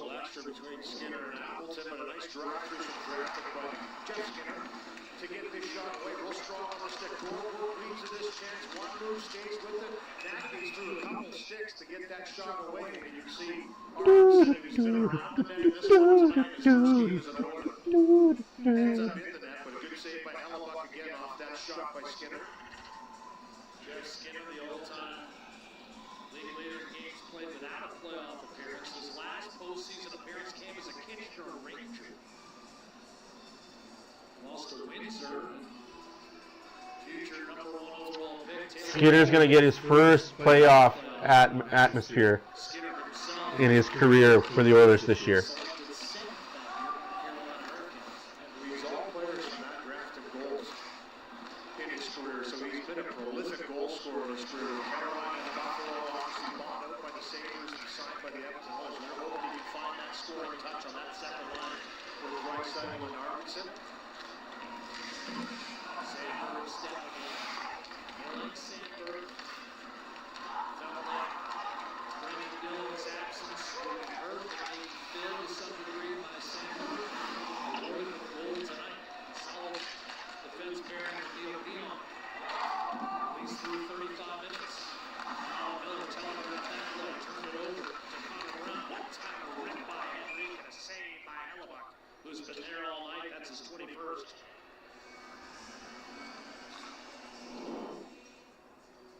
Jackpot City. Casino games perfectly made for you.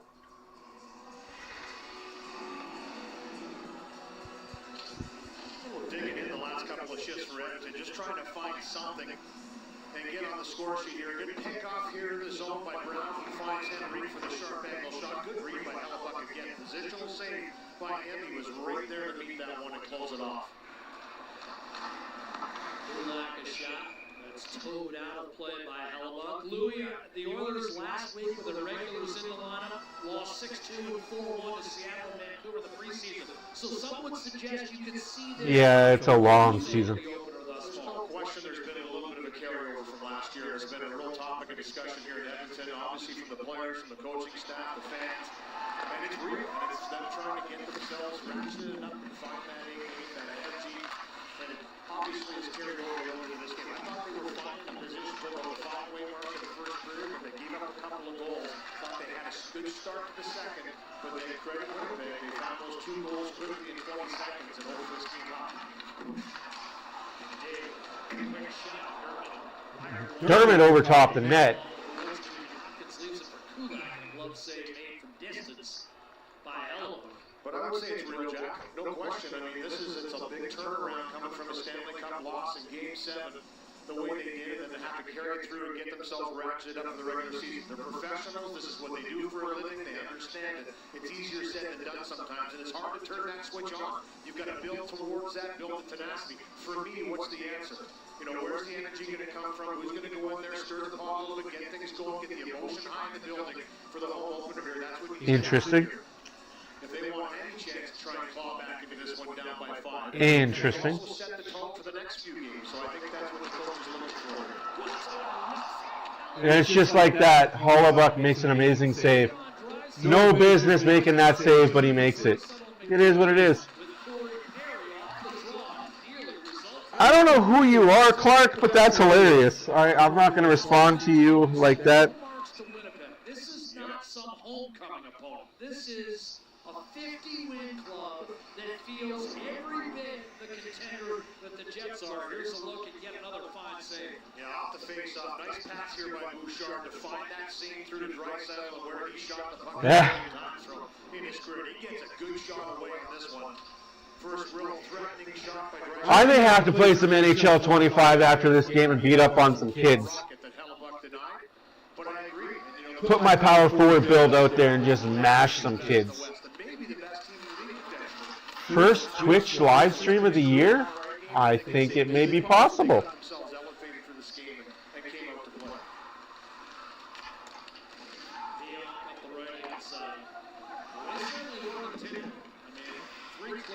Ooh. Oilers won 2 of them. A couple of overtime winners. Shifley won a game here in this building. What a hit. Oilers definitely picking up the pace. 2.5 minutes left. Second period. 5-0 Winnipeg. Shots are 25-14 for them Oilers. How about them Oilers? They can't seem to find the goal sheet. No icing against Edmonton. Swinging up right side for Villard. Less than 2.5 to go in this second period. And it's all Jets. 5-0. Jets. Jack, just to pick up on a couple of themes. First off, defensively, Mark Shifley said it this morning. When you're playing Connor McDavid, Leon Draisaitl, the Edmonton Oilers, you have to be prepared defensively to start your season. You have to hold them and cook them in the neutral zone and get away with it. I agree there, Shifley. So you have to detach yourself from the fact that you were so close to living out your dream, but you have to move on to win this one. Jeff Skinner at center ice will pass it in. Draisaitl skates into the puck. Now centers off the stick of Hellebuyck. Tying it. Draisaitl and Skinner could not maintain. The puck bounces are not going the Oilers' way right now. It's okay.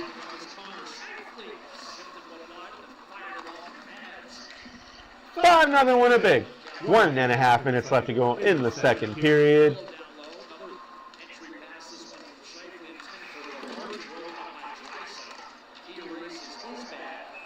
That's not icing. He touched it on the other side of the red line. Oh, what are you going to do about it, you baby? You got hit. It's called hockey. It's called hockey. You want to play the sport, you're going to get hit, you baby. Kyle Connor, you should be the only one going to the box. I'm not sure who it's going to go against, but then Connor slashed back and then Skinner and Connor got into it. You should be the only one going to the box, you big baby. It's just going to be the slash by Connor, or they're going to even this up. Just going to be Connor. So the first Kyle Connor, you're such a baby. You got hit. Yeah, you got hit. Suck it up, princess. It's called the NHL. You want to go play a no-hitting league? Go play for the PWHL. They'll accept you.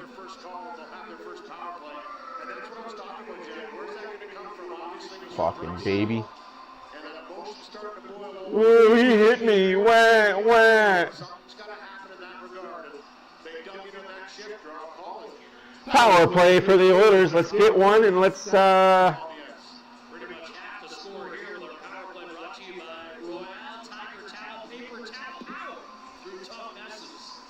Draisaitl, who has scored 53 power play goals the last 2 years, the all-time club leader in that department, will be chased out of the circle and replaced by Connor McDavid. power play to end the period. A year ago, the Jets again mediocre on the PK, 77% off third in the league. Now is brought to Sherman and in. Here's McDavid, right circle. Quick change chipped over by Draisaitl. Hopkins in the middle. Now Lowry talking about being a little more aggressive on the PK this year, not getting so stationary. Sure enough, he forces McDavid over the turnover and developed a big from the Edmonton captain to get that puck out with a minute to go. 1 minute remaining in the second period. 1:25 left to go in the Oilers' power play. First power play of the regular season. David walks in, shoots deflected, wrist shot by Hyman, doesn't make it on net, and hammered off the left-hand glass. Power play's not looking very good either. Same five remain on each think Edmonton and must conquer here at any shot and making opening night a little more interesting from a competitive standpoint. Winnipeg loves the way it's gone through 39 minutes. Here's Draisaitl to McDavid. Bouchard. Deflected away by Morrissey. Draisaitl powers through. Has possession. McDavid crosses. Shooting.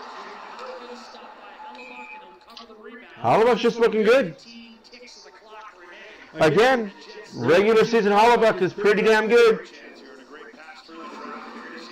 Postseason Hellebuyck, not so much. Which leads to the question, what would you rather have? Would you rather have 105 points in the regular season and then get swept in round one? Or barely make the playoffs and make it to a final or at the very least a third round? Honestly, I'll take the latter. And the Oilers just can't buy a goal. Can't buy a hit in the net. Can't hit the net. It is what it is. 5-0 after 2. All Jets, all the time. Oilers got to put those big boy pants on. Get that shit going. Boo, boo, boo, boo, boo, boo.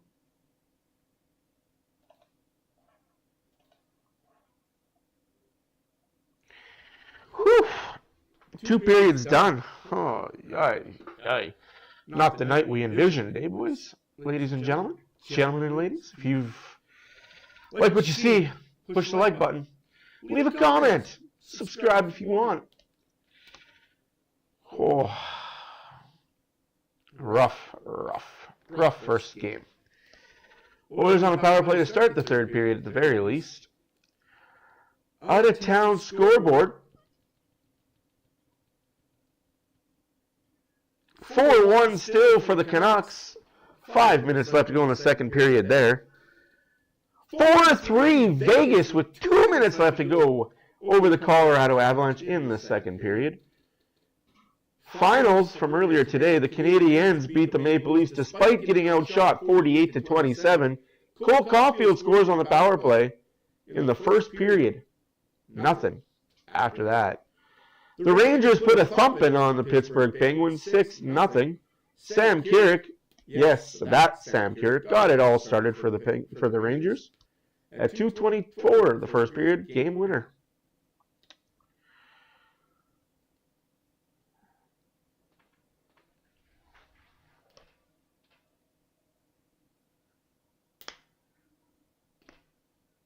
I totally agree with you, Lubo. I totally agree with you. I think they need to make the preseason shorter.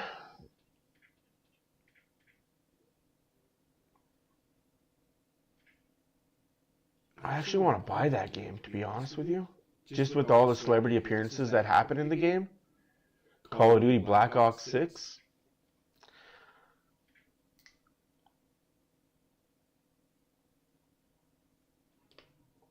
I agree. Luo, you would be a really good commissioner, unlike the one we got now. We're just waiting for that clown to retire.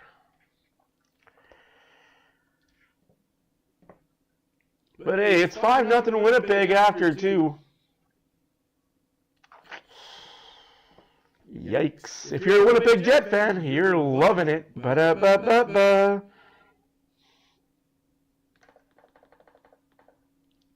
Adam Lowry started the goal scoring, assisted by Niederreiter, and Appleton at 14:56 of the first period.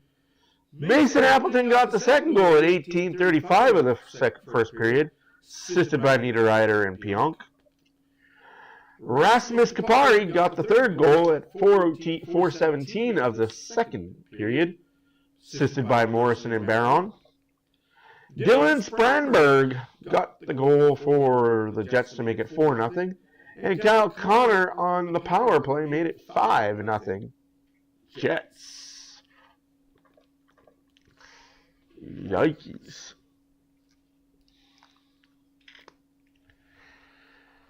Whew. Hey, man, it's the first game of the season. And I'm not allowed to show any of my new goal logos that I made. Kind of makes me sad. Kind of want to cry. Oh no, we suck again.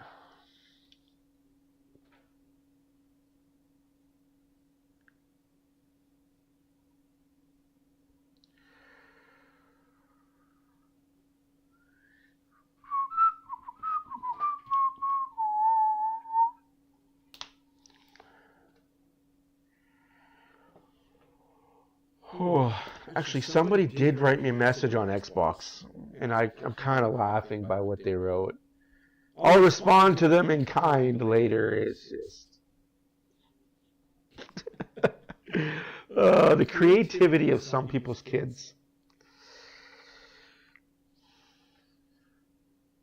and not necessarily in a good way.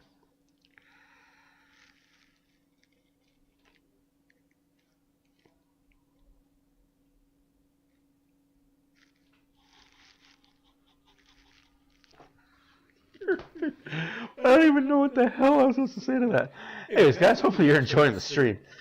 Hopefully I'm entertaining enough for you, because this game is not entertaining if you're an Oilers fan. Oh.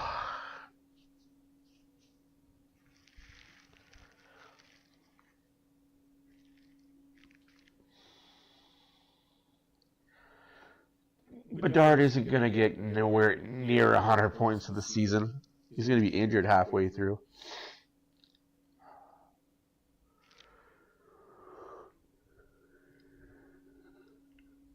Oh.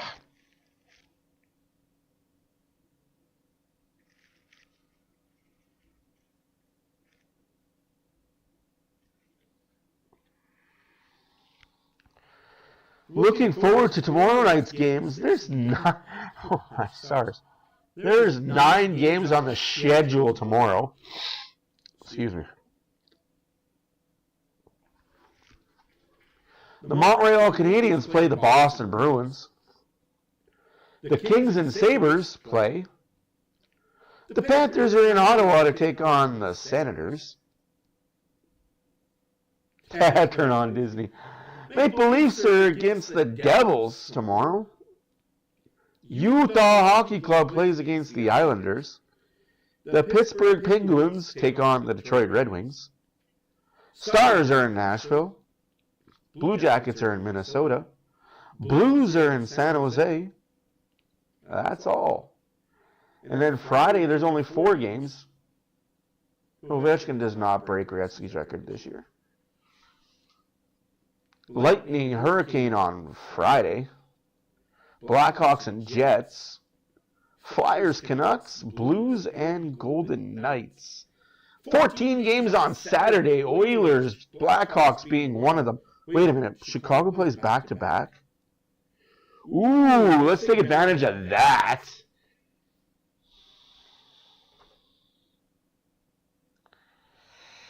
Yeah, Hellebuyck is playing good. He's playing the exact way you'd expect him to play. Vezina winning goalie. You expect this from a Vezina caliber goalie. Skinner was flat, guys. Like, I'm not going to sugarcoat it. Skinner was bad. You can't be right back. Unacceptable.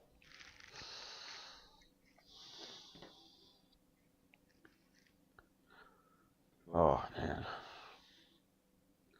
I kind of want to know who this guy is that sent me that message, though. That's fucking hilarious.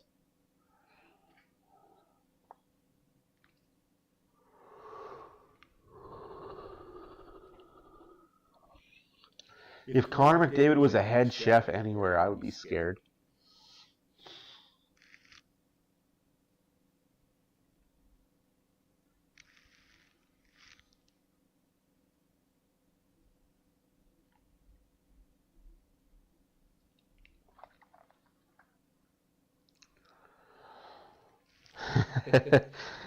"18 arms and 7 legs. What is he, a spider?"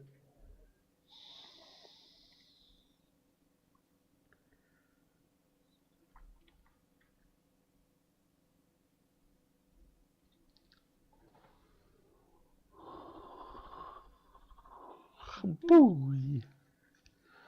Oh boy, oh boy.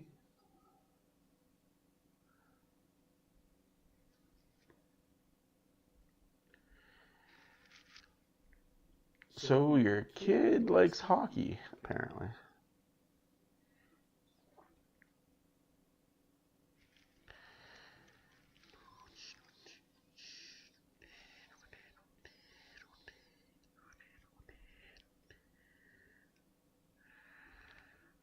Ooh.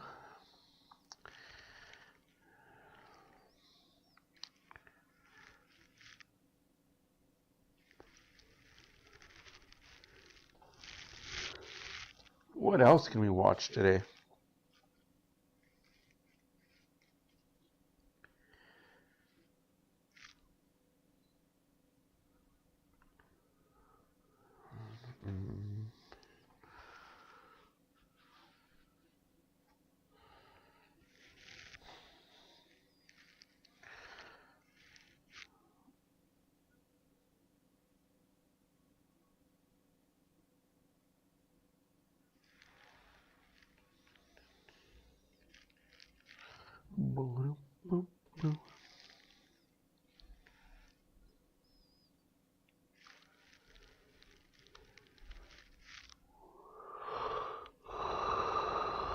Excuse me.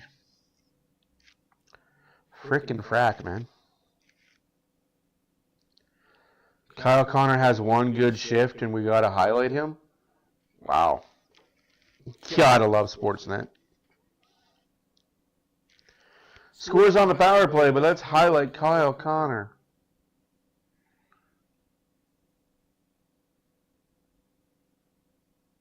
At least he cut his hair. He doesn't wear that stupid tinted visor anymore. So he's not a complete douche.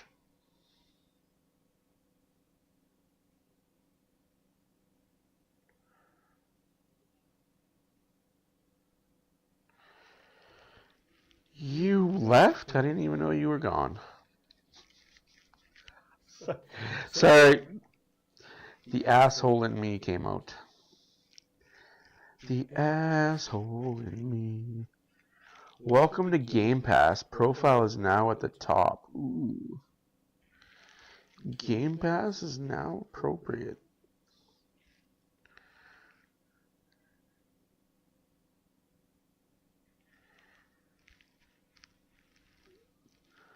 Seriously, who sent me that message?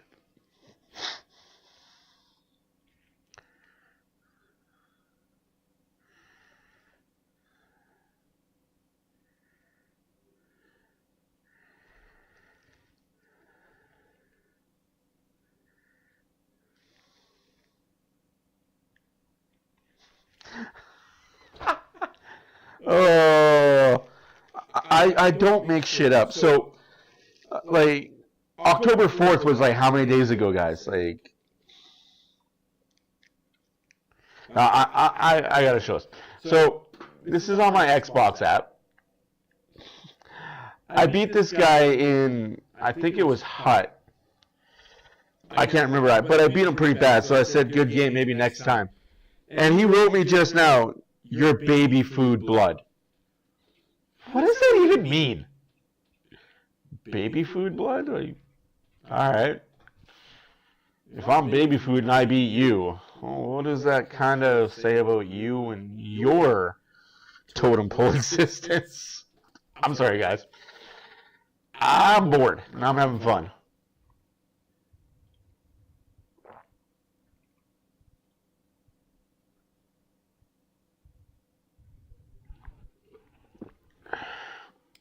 You can't make this stuff up in my life, man.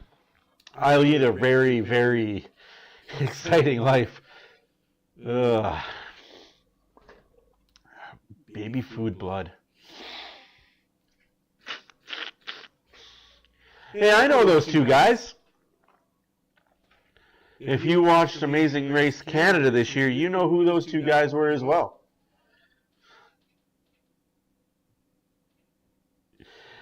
4-2 Canucks in the third period. Oh, man. Like, honestly, I can't make that up. Baby food blood. What is baby food blood? Like, 5-3 Golden Knights over the Colorado Avalanche, despite Colorado taking 22 shots to the Knights 16. But hey, we're the only team that has goalie problems. Good God, starting goalies are getting lit up right now. Right? I don't... How do you respond to that? Like, you just don't.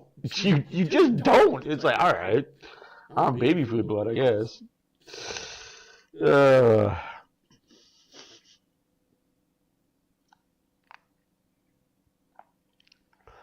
I can't tell him to think of a better chirp or think of something original, because that's pretty original. A little too original?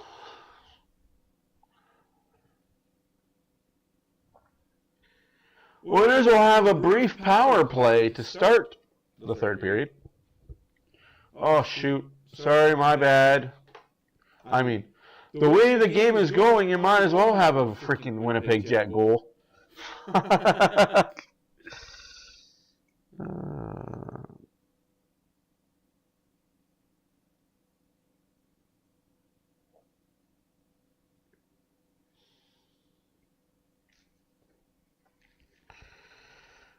Are we serious right now?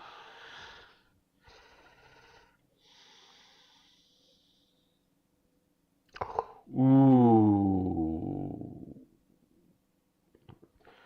Can I come over for some chicken noodle soup? But in all honesty, Northern, next time you have Northern Lights that look that pretty at your house, we're coming out there and we're gonna put up a tent in your backyard. Because those lights that you showed us, those were nice. I wish we got something like that in the city. All these lights. Trouble logging in.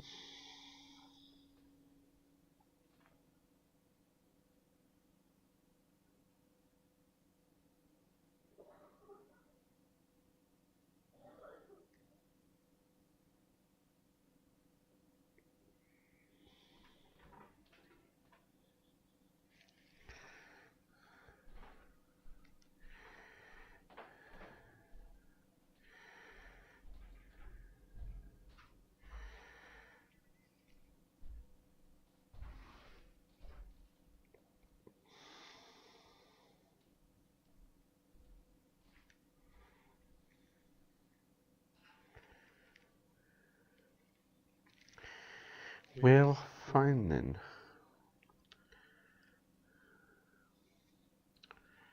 I don't know what my password is. Yes, who gets the Oilers' first goal? We're not talking about an Oiler win. We just want to see who gets the first goal. I don't want to see a shutout. I want to see Hollebuck get scored on 1 or 2 times. 1 million Canmore condo early bird prize plus $25,000 cash. Midnight Friday early bird draw.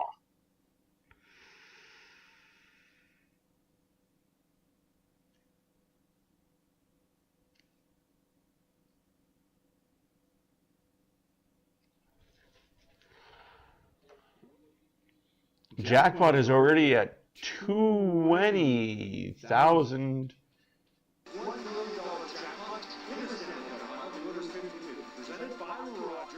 That was a $20 million jackpot? Youchies.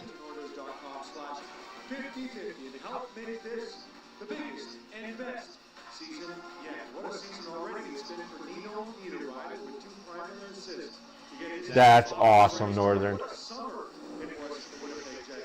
off, some beach time as he was in Portugal, and then from there, got a chance to represent his home country. In Switzerland, he was supporting the Euros and the Swiss squad with his girlfriend. Then he played in the highest hockey game in Switzerland, 3,454 meters in the alto. And he just happened to hang out with Roger Federer, who he says is a great guy, which isn't a surprise by 2 linemen who love tennis. Nino, by the way, to keep the tennis team going, loves what he's seen so far. His team, the Oilers, trying to find their faults in order to rebound in period 3, Louis and Jeff. I'm officially jealous of Tom. I'm jealous too. I am extremely jealous. Third period is underway. Oilers win the face-off, jumping into the Winnipeg zone. 16 seconds left to go on the power play. Too bad they couldn't do anything with it. Power play over.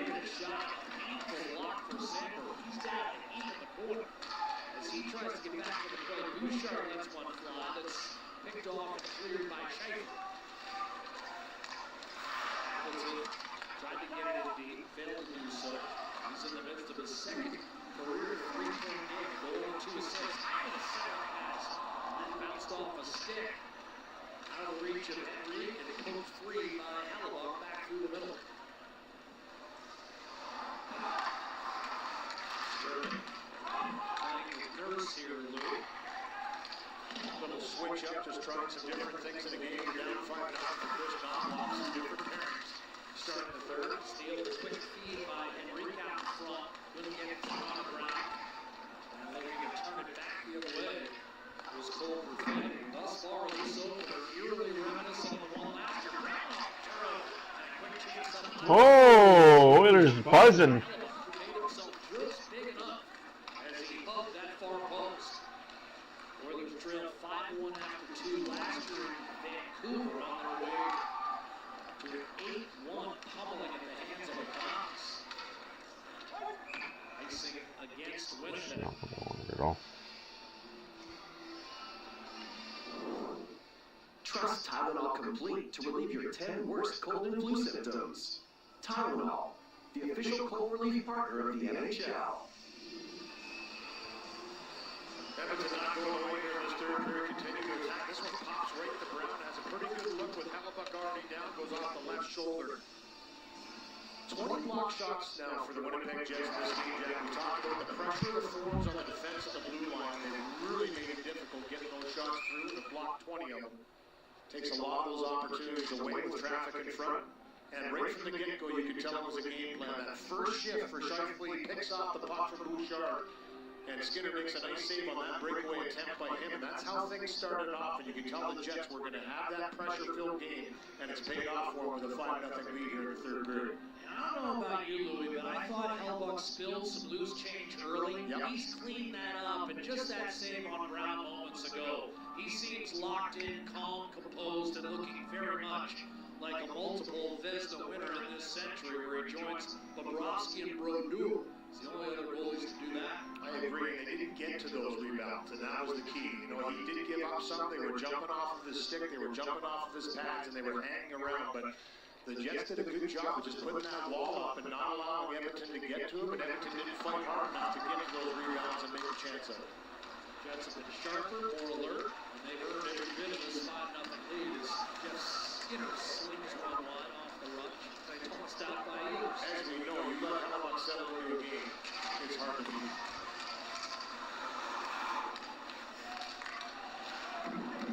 Bengals already against Edmonton. Whew.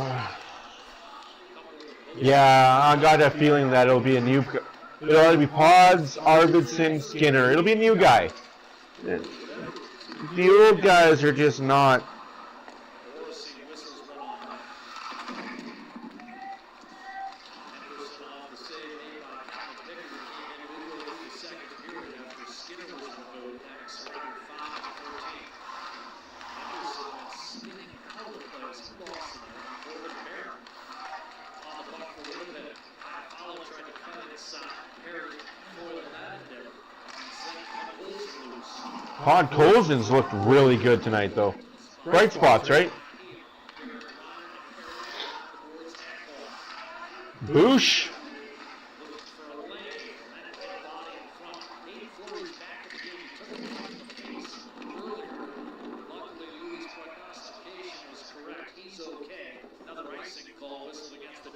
Hockey tough, Hayden Fleury. Shrugging it off, a little blood, no big deal. But good to see him back on the ice after putting a spot in training. And here's that trigger I was talking about earlier on. You can see how quickly the Jets are closing on the defense of Edmonton. This picks it up. Great save by Skinner. That would have made it early 1-0 for the Jets. But they have not relented in that regard. And as a result, 20 block shots now. And a lot of it is how far from the forwards. It just doesn't allow them to get down into the danger zone. Eventually broke through a couple of goals. 16:20 left to go in the third period. 20 seconds to start the second period. Hyman shot blocked aside by Connor Hellebuck as he's been reunited with David Price on a 5-on-5. And then a knuckle puck thrown up there by Ekholm is eventually swallowed up by Connor Hellebuck. Little faster decision to shoot the puck on the last couple of plays. We saw Bouchard with some patience get a zinger down that was blocked around the net. This is the knuckler with eyes, good traffic in front of Hellebuck, and he just kind of dives out to the edge of the blue paint to cut down the angle and just get any piece of the body in front of it. He's had a couple of those in the game where he's just had to guess, make the body big, and makes the save. Ekholm will knock a puck down. Find McDavid in the seam. A shot by Draisaitl.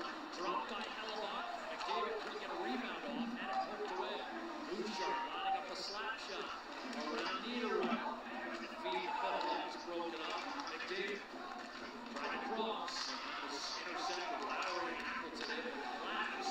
Ekholm stepped up to try to make a play. That's a penalty coming up against the Winnipeg Jets for interference. I think it's Stroud. Yeah, Stroud's coming loose for Hellebuck on that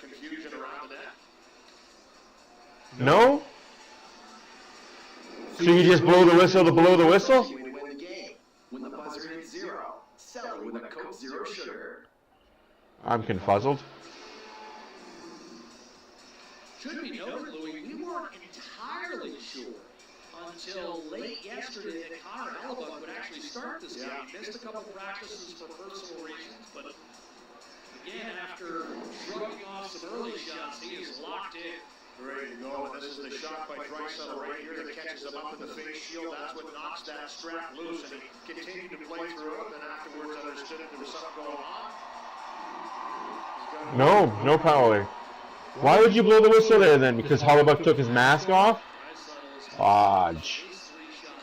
That's a delay of game penalty.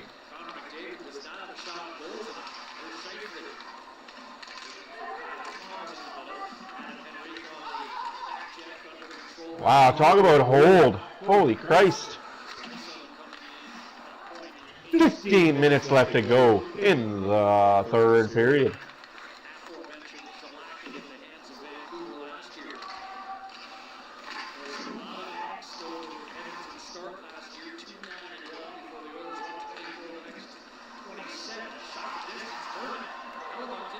Hold. The guy's holding him in front of the net. Puck's there. That's allowed.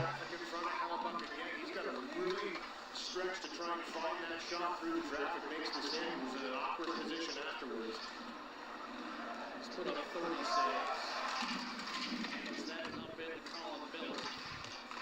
Flurry ruled, tried to move it up the boards, could not, has to reverse back. Can't buy a goal right now for the Oilers.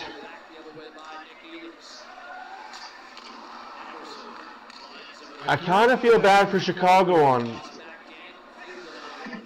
Ooh, that looked dangerous for Picard.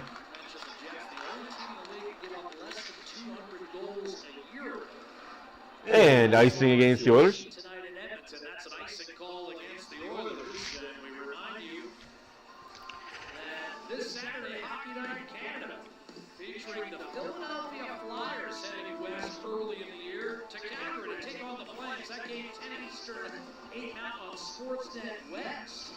The Oilers will get a look at the Flyers the following Tuesday right here at Rogers Place. The following Tuesday. Face off to Pickett's left after the icing goal. Rasmus Kapari's first goal in 70 games. It's got to feel good. Was followed shortly thereafter by Dylan Sandberg. Those 2 goals in 20 seconds. Hey. 4-0. 14:02 left to go in the third period. 5-0 Winnipeg. What a shot and save made by Picard. Skinner got pulled halfway through the second period. Picard has been perfect since. That's a big goal for a young guy early in the year. First game to back. Yeah, I agree with you there, Lubo. How much is a goal worth tonight? But hey, if you don't get any tonight, you'll get 6 against Chicago, 5 against Calgary, a couple against Philadelphia.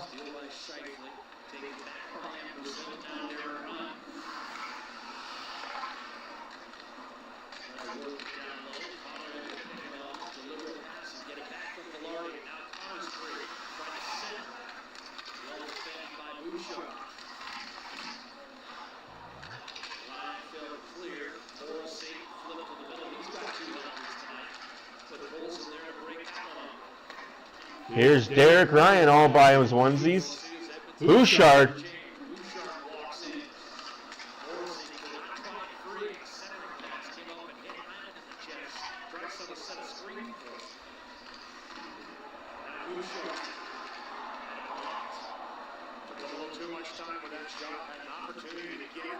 Come on, Bouchard, take that shot, man.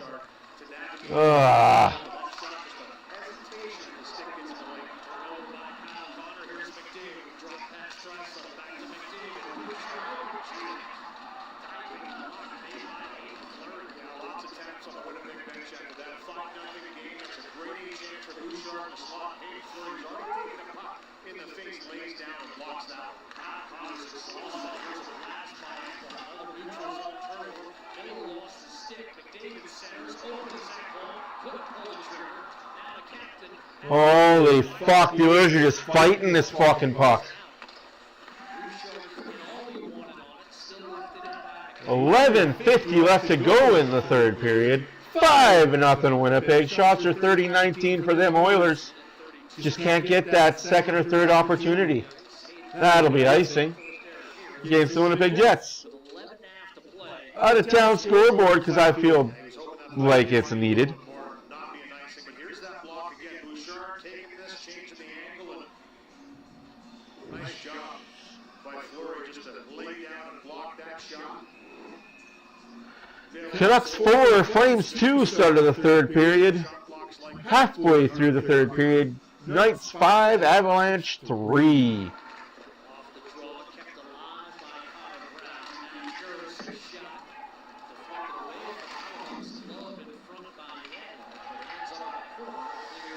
Hey, welcome back. It's been a rough one.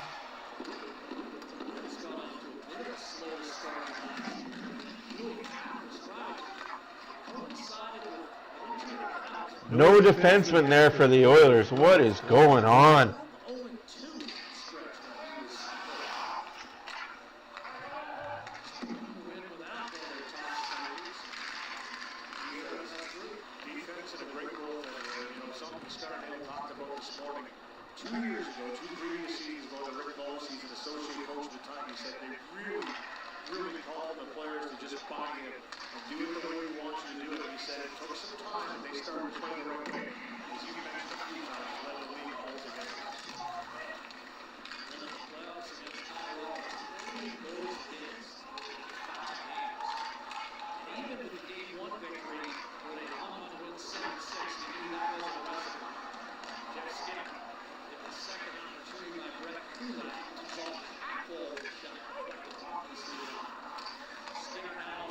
Hopkins loses the puck in the corner. You guys got to remember, the Oilers are using 2 different defense pairings this year. Nurse is with a new partner. Kulak's with a new partner. It's 1 game in. They won't look bad. Just Jets have shown that they've been together 5 years. It is what it is. Can't get mad. Hollabuck's played amazing. Skinner played bad. That's what it's come down to.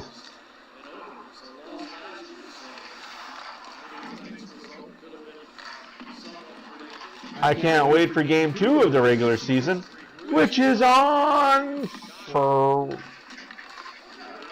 Saturday? Yeah, I guess it would be Saturday. Saturday, Sunday, back-to-backs.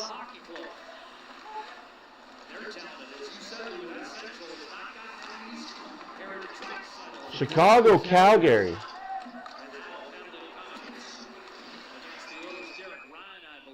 Derek Ryan taking a penalty, because why not? Shattered some sticks, that's for sure, with that slash. Good chance here by Draisaitl. This one blocked and then off. Goes to the corner. That stick break was actually his that broke, and Shifley just dropped his penalty coming up. Shifley dropped his because he's a little bitch. This period brought to you by Hyundai. Oh. Third period just moving along, nothing happening. Jets haven't scored, Oilers haven't scored, Jets are on the power play.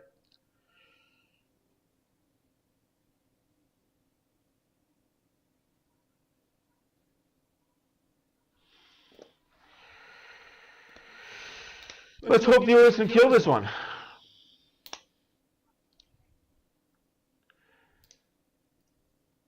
I shaved my legs for this.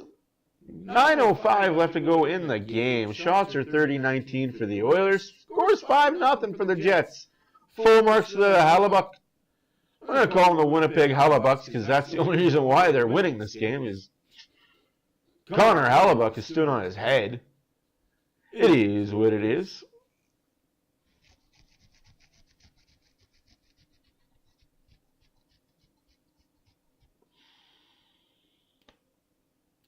Adam, it's all right, buddy. I know it's It's tough being an Arizona fan. You'll be in mid-season form in the mid-season. It's all right, buddy.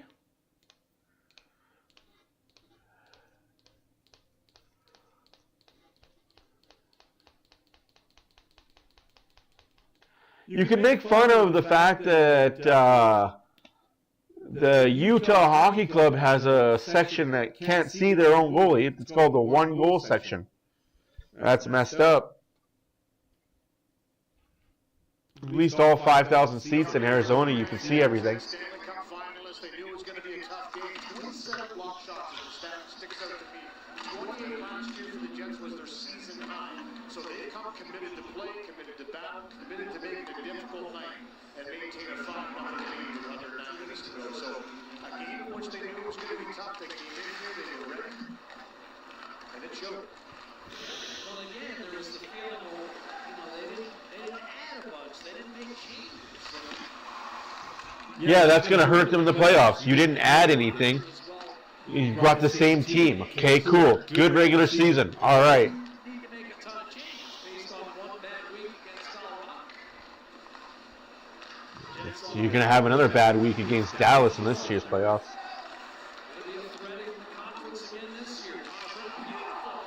Again, big save by Hellebuyck.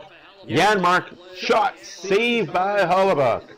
1:09 left to go on the power play. But that was some sauce from Connor Brown. Was it ever? I mean, he puts it right onto the stick of Janmark. That's a great save by Hellebuyck. And this one little one-hop takes it on the hop. And gets a really good shot away as he drives through the middle to get to that spot. But a nice pass by Brown, a little patience to wait for Janmark to get into that position. Oilers never seem to do good on opening nights since 2014. The Oilers, who of course, their penalty kill was a revelation in the postseason. After a relatively pedestrian regular season, middle of the pack, 79%. They were 94% in the playoffs, and that, Louis, I thought was the biggest single reason why Edmonton went to the Stanley Cup final. Their PK was lights out. So important. We talk about the positive all the time, but the penalty kill, which was porous at the start of the year for Edmonton, but they just really buckled down, really started to solidify that. And won the game. Simple as that. No question at all. Newland, Nicholson, Nicholson. Goes off that penalty kill. Podkolzin, a penalty killer. I like it.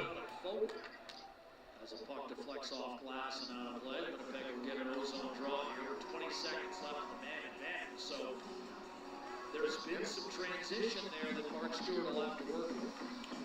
And you know, that's something Chris Donlock talked about. Put your visor down. What is the point of having a visor on if you're just going to have it above your helmet? It means something, and Defeats the frickin' purpose. players get opportunities to go. You just saw Podkolzin Prick. rely on this year in the penalty kill. You're seeing Henrik out here with Arvidsson and another new Oiler. So there's going to be some shuffling around trying to find the right mix and the right players to get the job done once again with the absence of the players you mentioned who were great.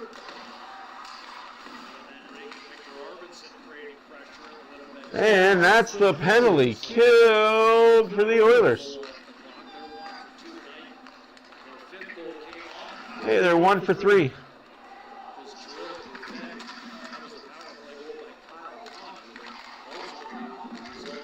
Absolutely, you can always find a team. Oilers are always a team to cheer for.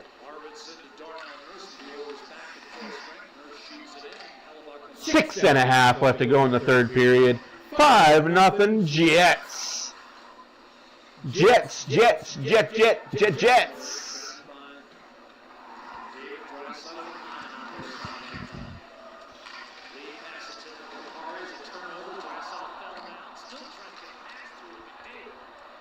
And you're going to give Draisaitl a penalty for tripping. Cool. I honestly think there's a problem with that ice right where they came out. It's a trip coming. And a little frustration after blowing a wheel as he has this puck down the slot. He's looking to make that pass out to the flank for a one-timer, but then he starts. It's just soft right there. In the process, you're going to see it here. Takes down his man. That's Kupari. Penalty Draisaitl. Oh, damn, that sucks. For some, That sucks, Adam. That's garbage. Like, thank you, Vegas, for making sure that happens and buying all the broadcasting rights. Boycott the NHL. Boycott the NHL. Boycott the NHL. Boycott the NHL. I was joking. Don't do that.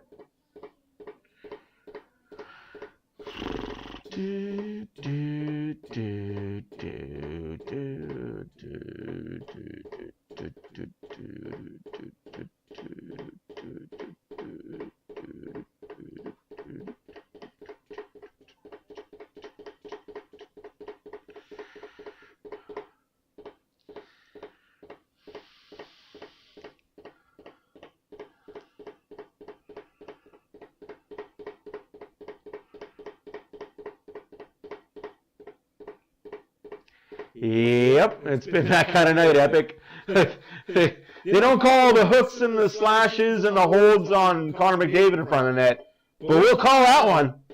We saw that one clear as day. It's comical at best, but hey, it's the Oilers.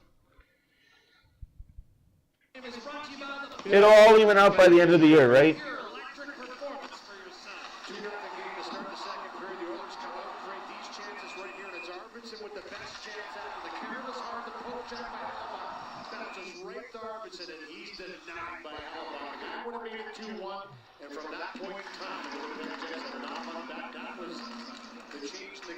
Here's a hook on the hands. No call. It was number 17 on the Edmonton Oilers player. You can't call that. Another power play for the Jets here. 6 minutes to go in the hockey game. 4-3 Vancouver now. Martin Possa still scores for the Calgary Flames. And that's 6. What a joke. What a joke. Like, how many? You hooked them on the hands. No call. Great. Awesome. But hey, we'll let them score the goal.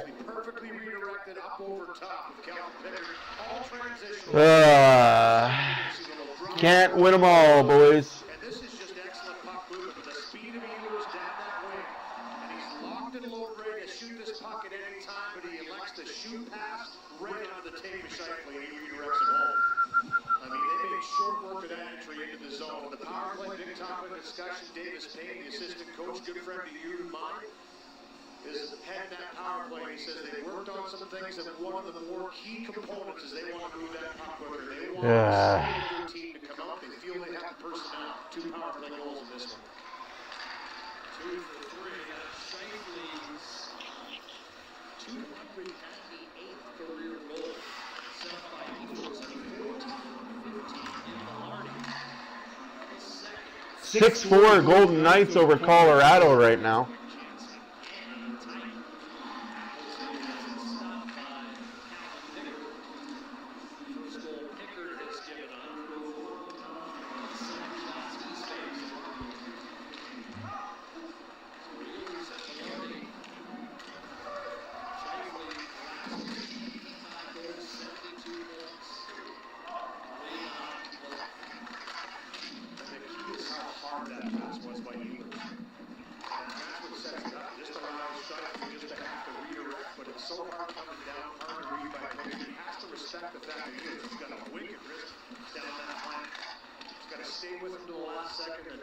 Four and a half minutes left to go in the game that can't end fast enough.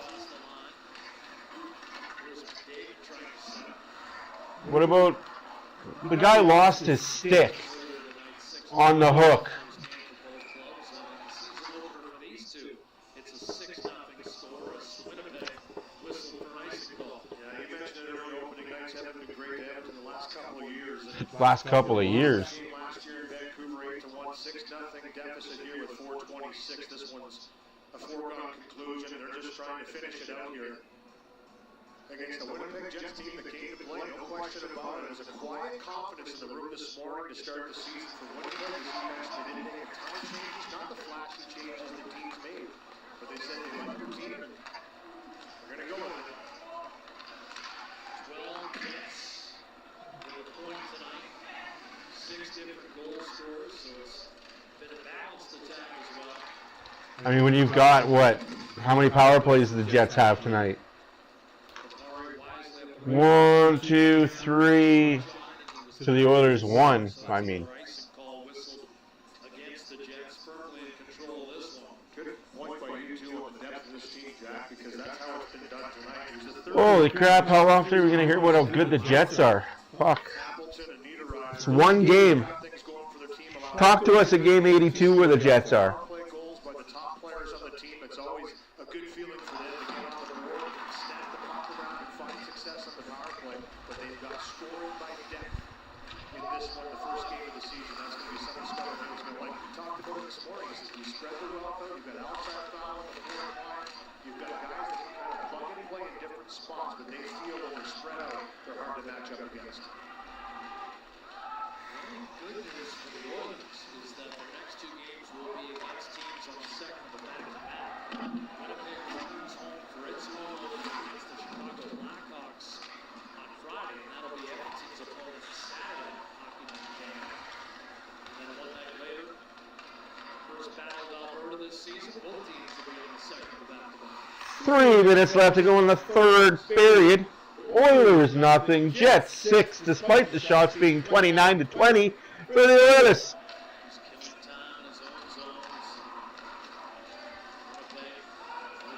That's oh, never mind. Okay, let him play.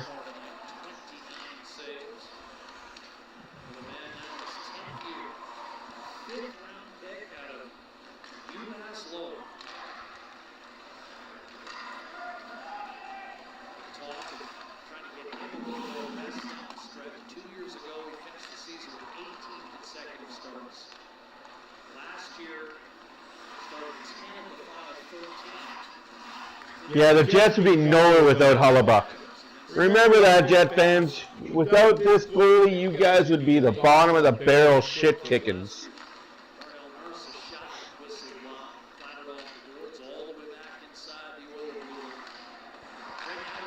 I can't remember how many playoff series has Hellebuyck won in his 10 years in the NHL? 1? Shitty. Kind of sneak guys down through waves to start the year. Everybody's trying to get it right, and they like to keep you going. So, with an off decision, but I'm sure they've got a game plan. It's just been that kind of night for the Oilers.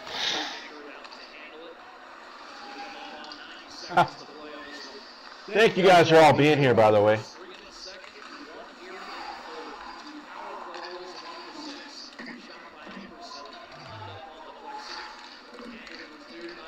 Yikes.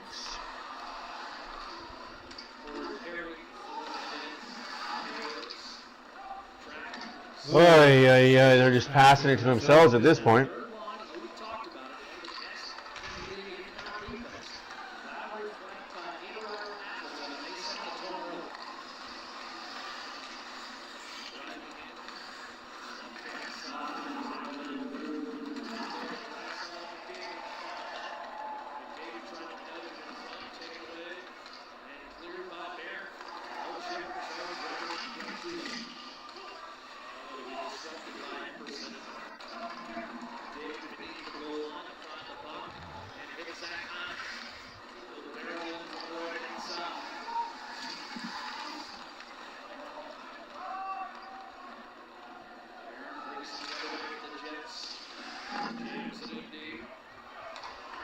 Yeah, 20 seconds left to go in the game. 20 seconds.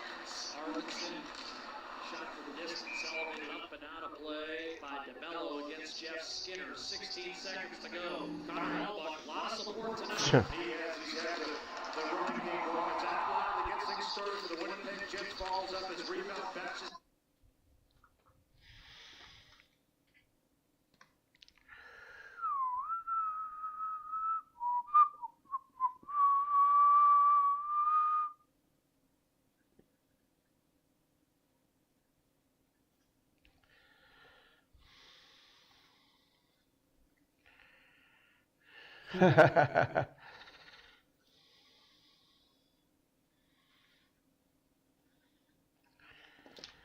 Oh, act like you won before, you fucking goon. It's one thing I hate about the Winnipeg Jets. They act like they've never won a hockey game before. We get it. You suck. Well, the Vancouver Canucks and the Calgary Flames are tied 4-4, 23-19 with shots for. Hey, Edmund, what's up? What's up? You missed a hell of a hockey game. Vladar is in net for the Calgary Flames. Oh, what a night. What a fucking night.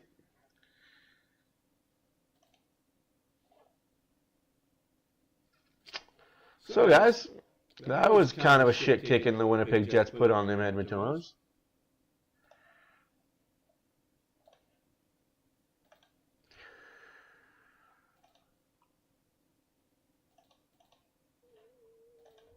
Make the final score 6 for Winnipeg. Sorry, 5 for Winnipeg. I guess it doesn't really fucking matter, 5 or 6. And nothing for the Oilers. Next up for the Edmonton Oilers is the Chicago Blackhawks on Saturday. And then the Calgary Flames on Sunday. Oilers need to do better. They need to come out better. It is what it is, right? They all can't be Mona Lisas. They all can't be Picassos. This one was just a piece of garbaginos. Anyways, guys, my name is Matt for Oilers Fan Reaction. Thank you all for being here. Thank you for your support. We'll see you guys on Saturday. Hopefully the Oilers get their shit together and they score a fucking goal. Thanks for being here. Deuces.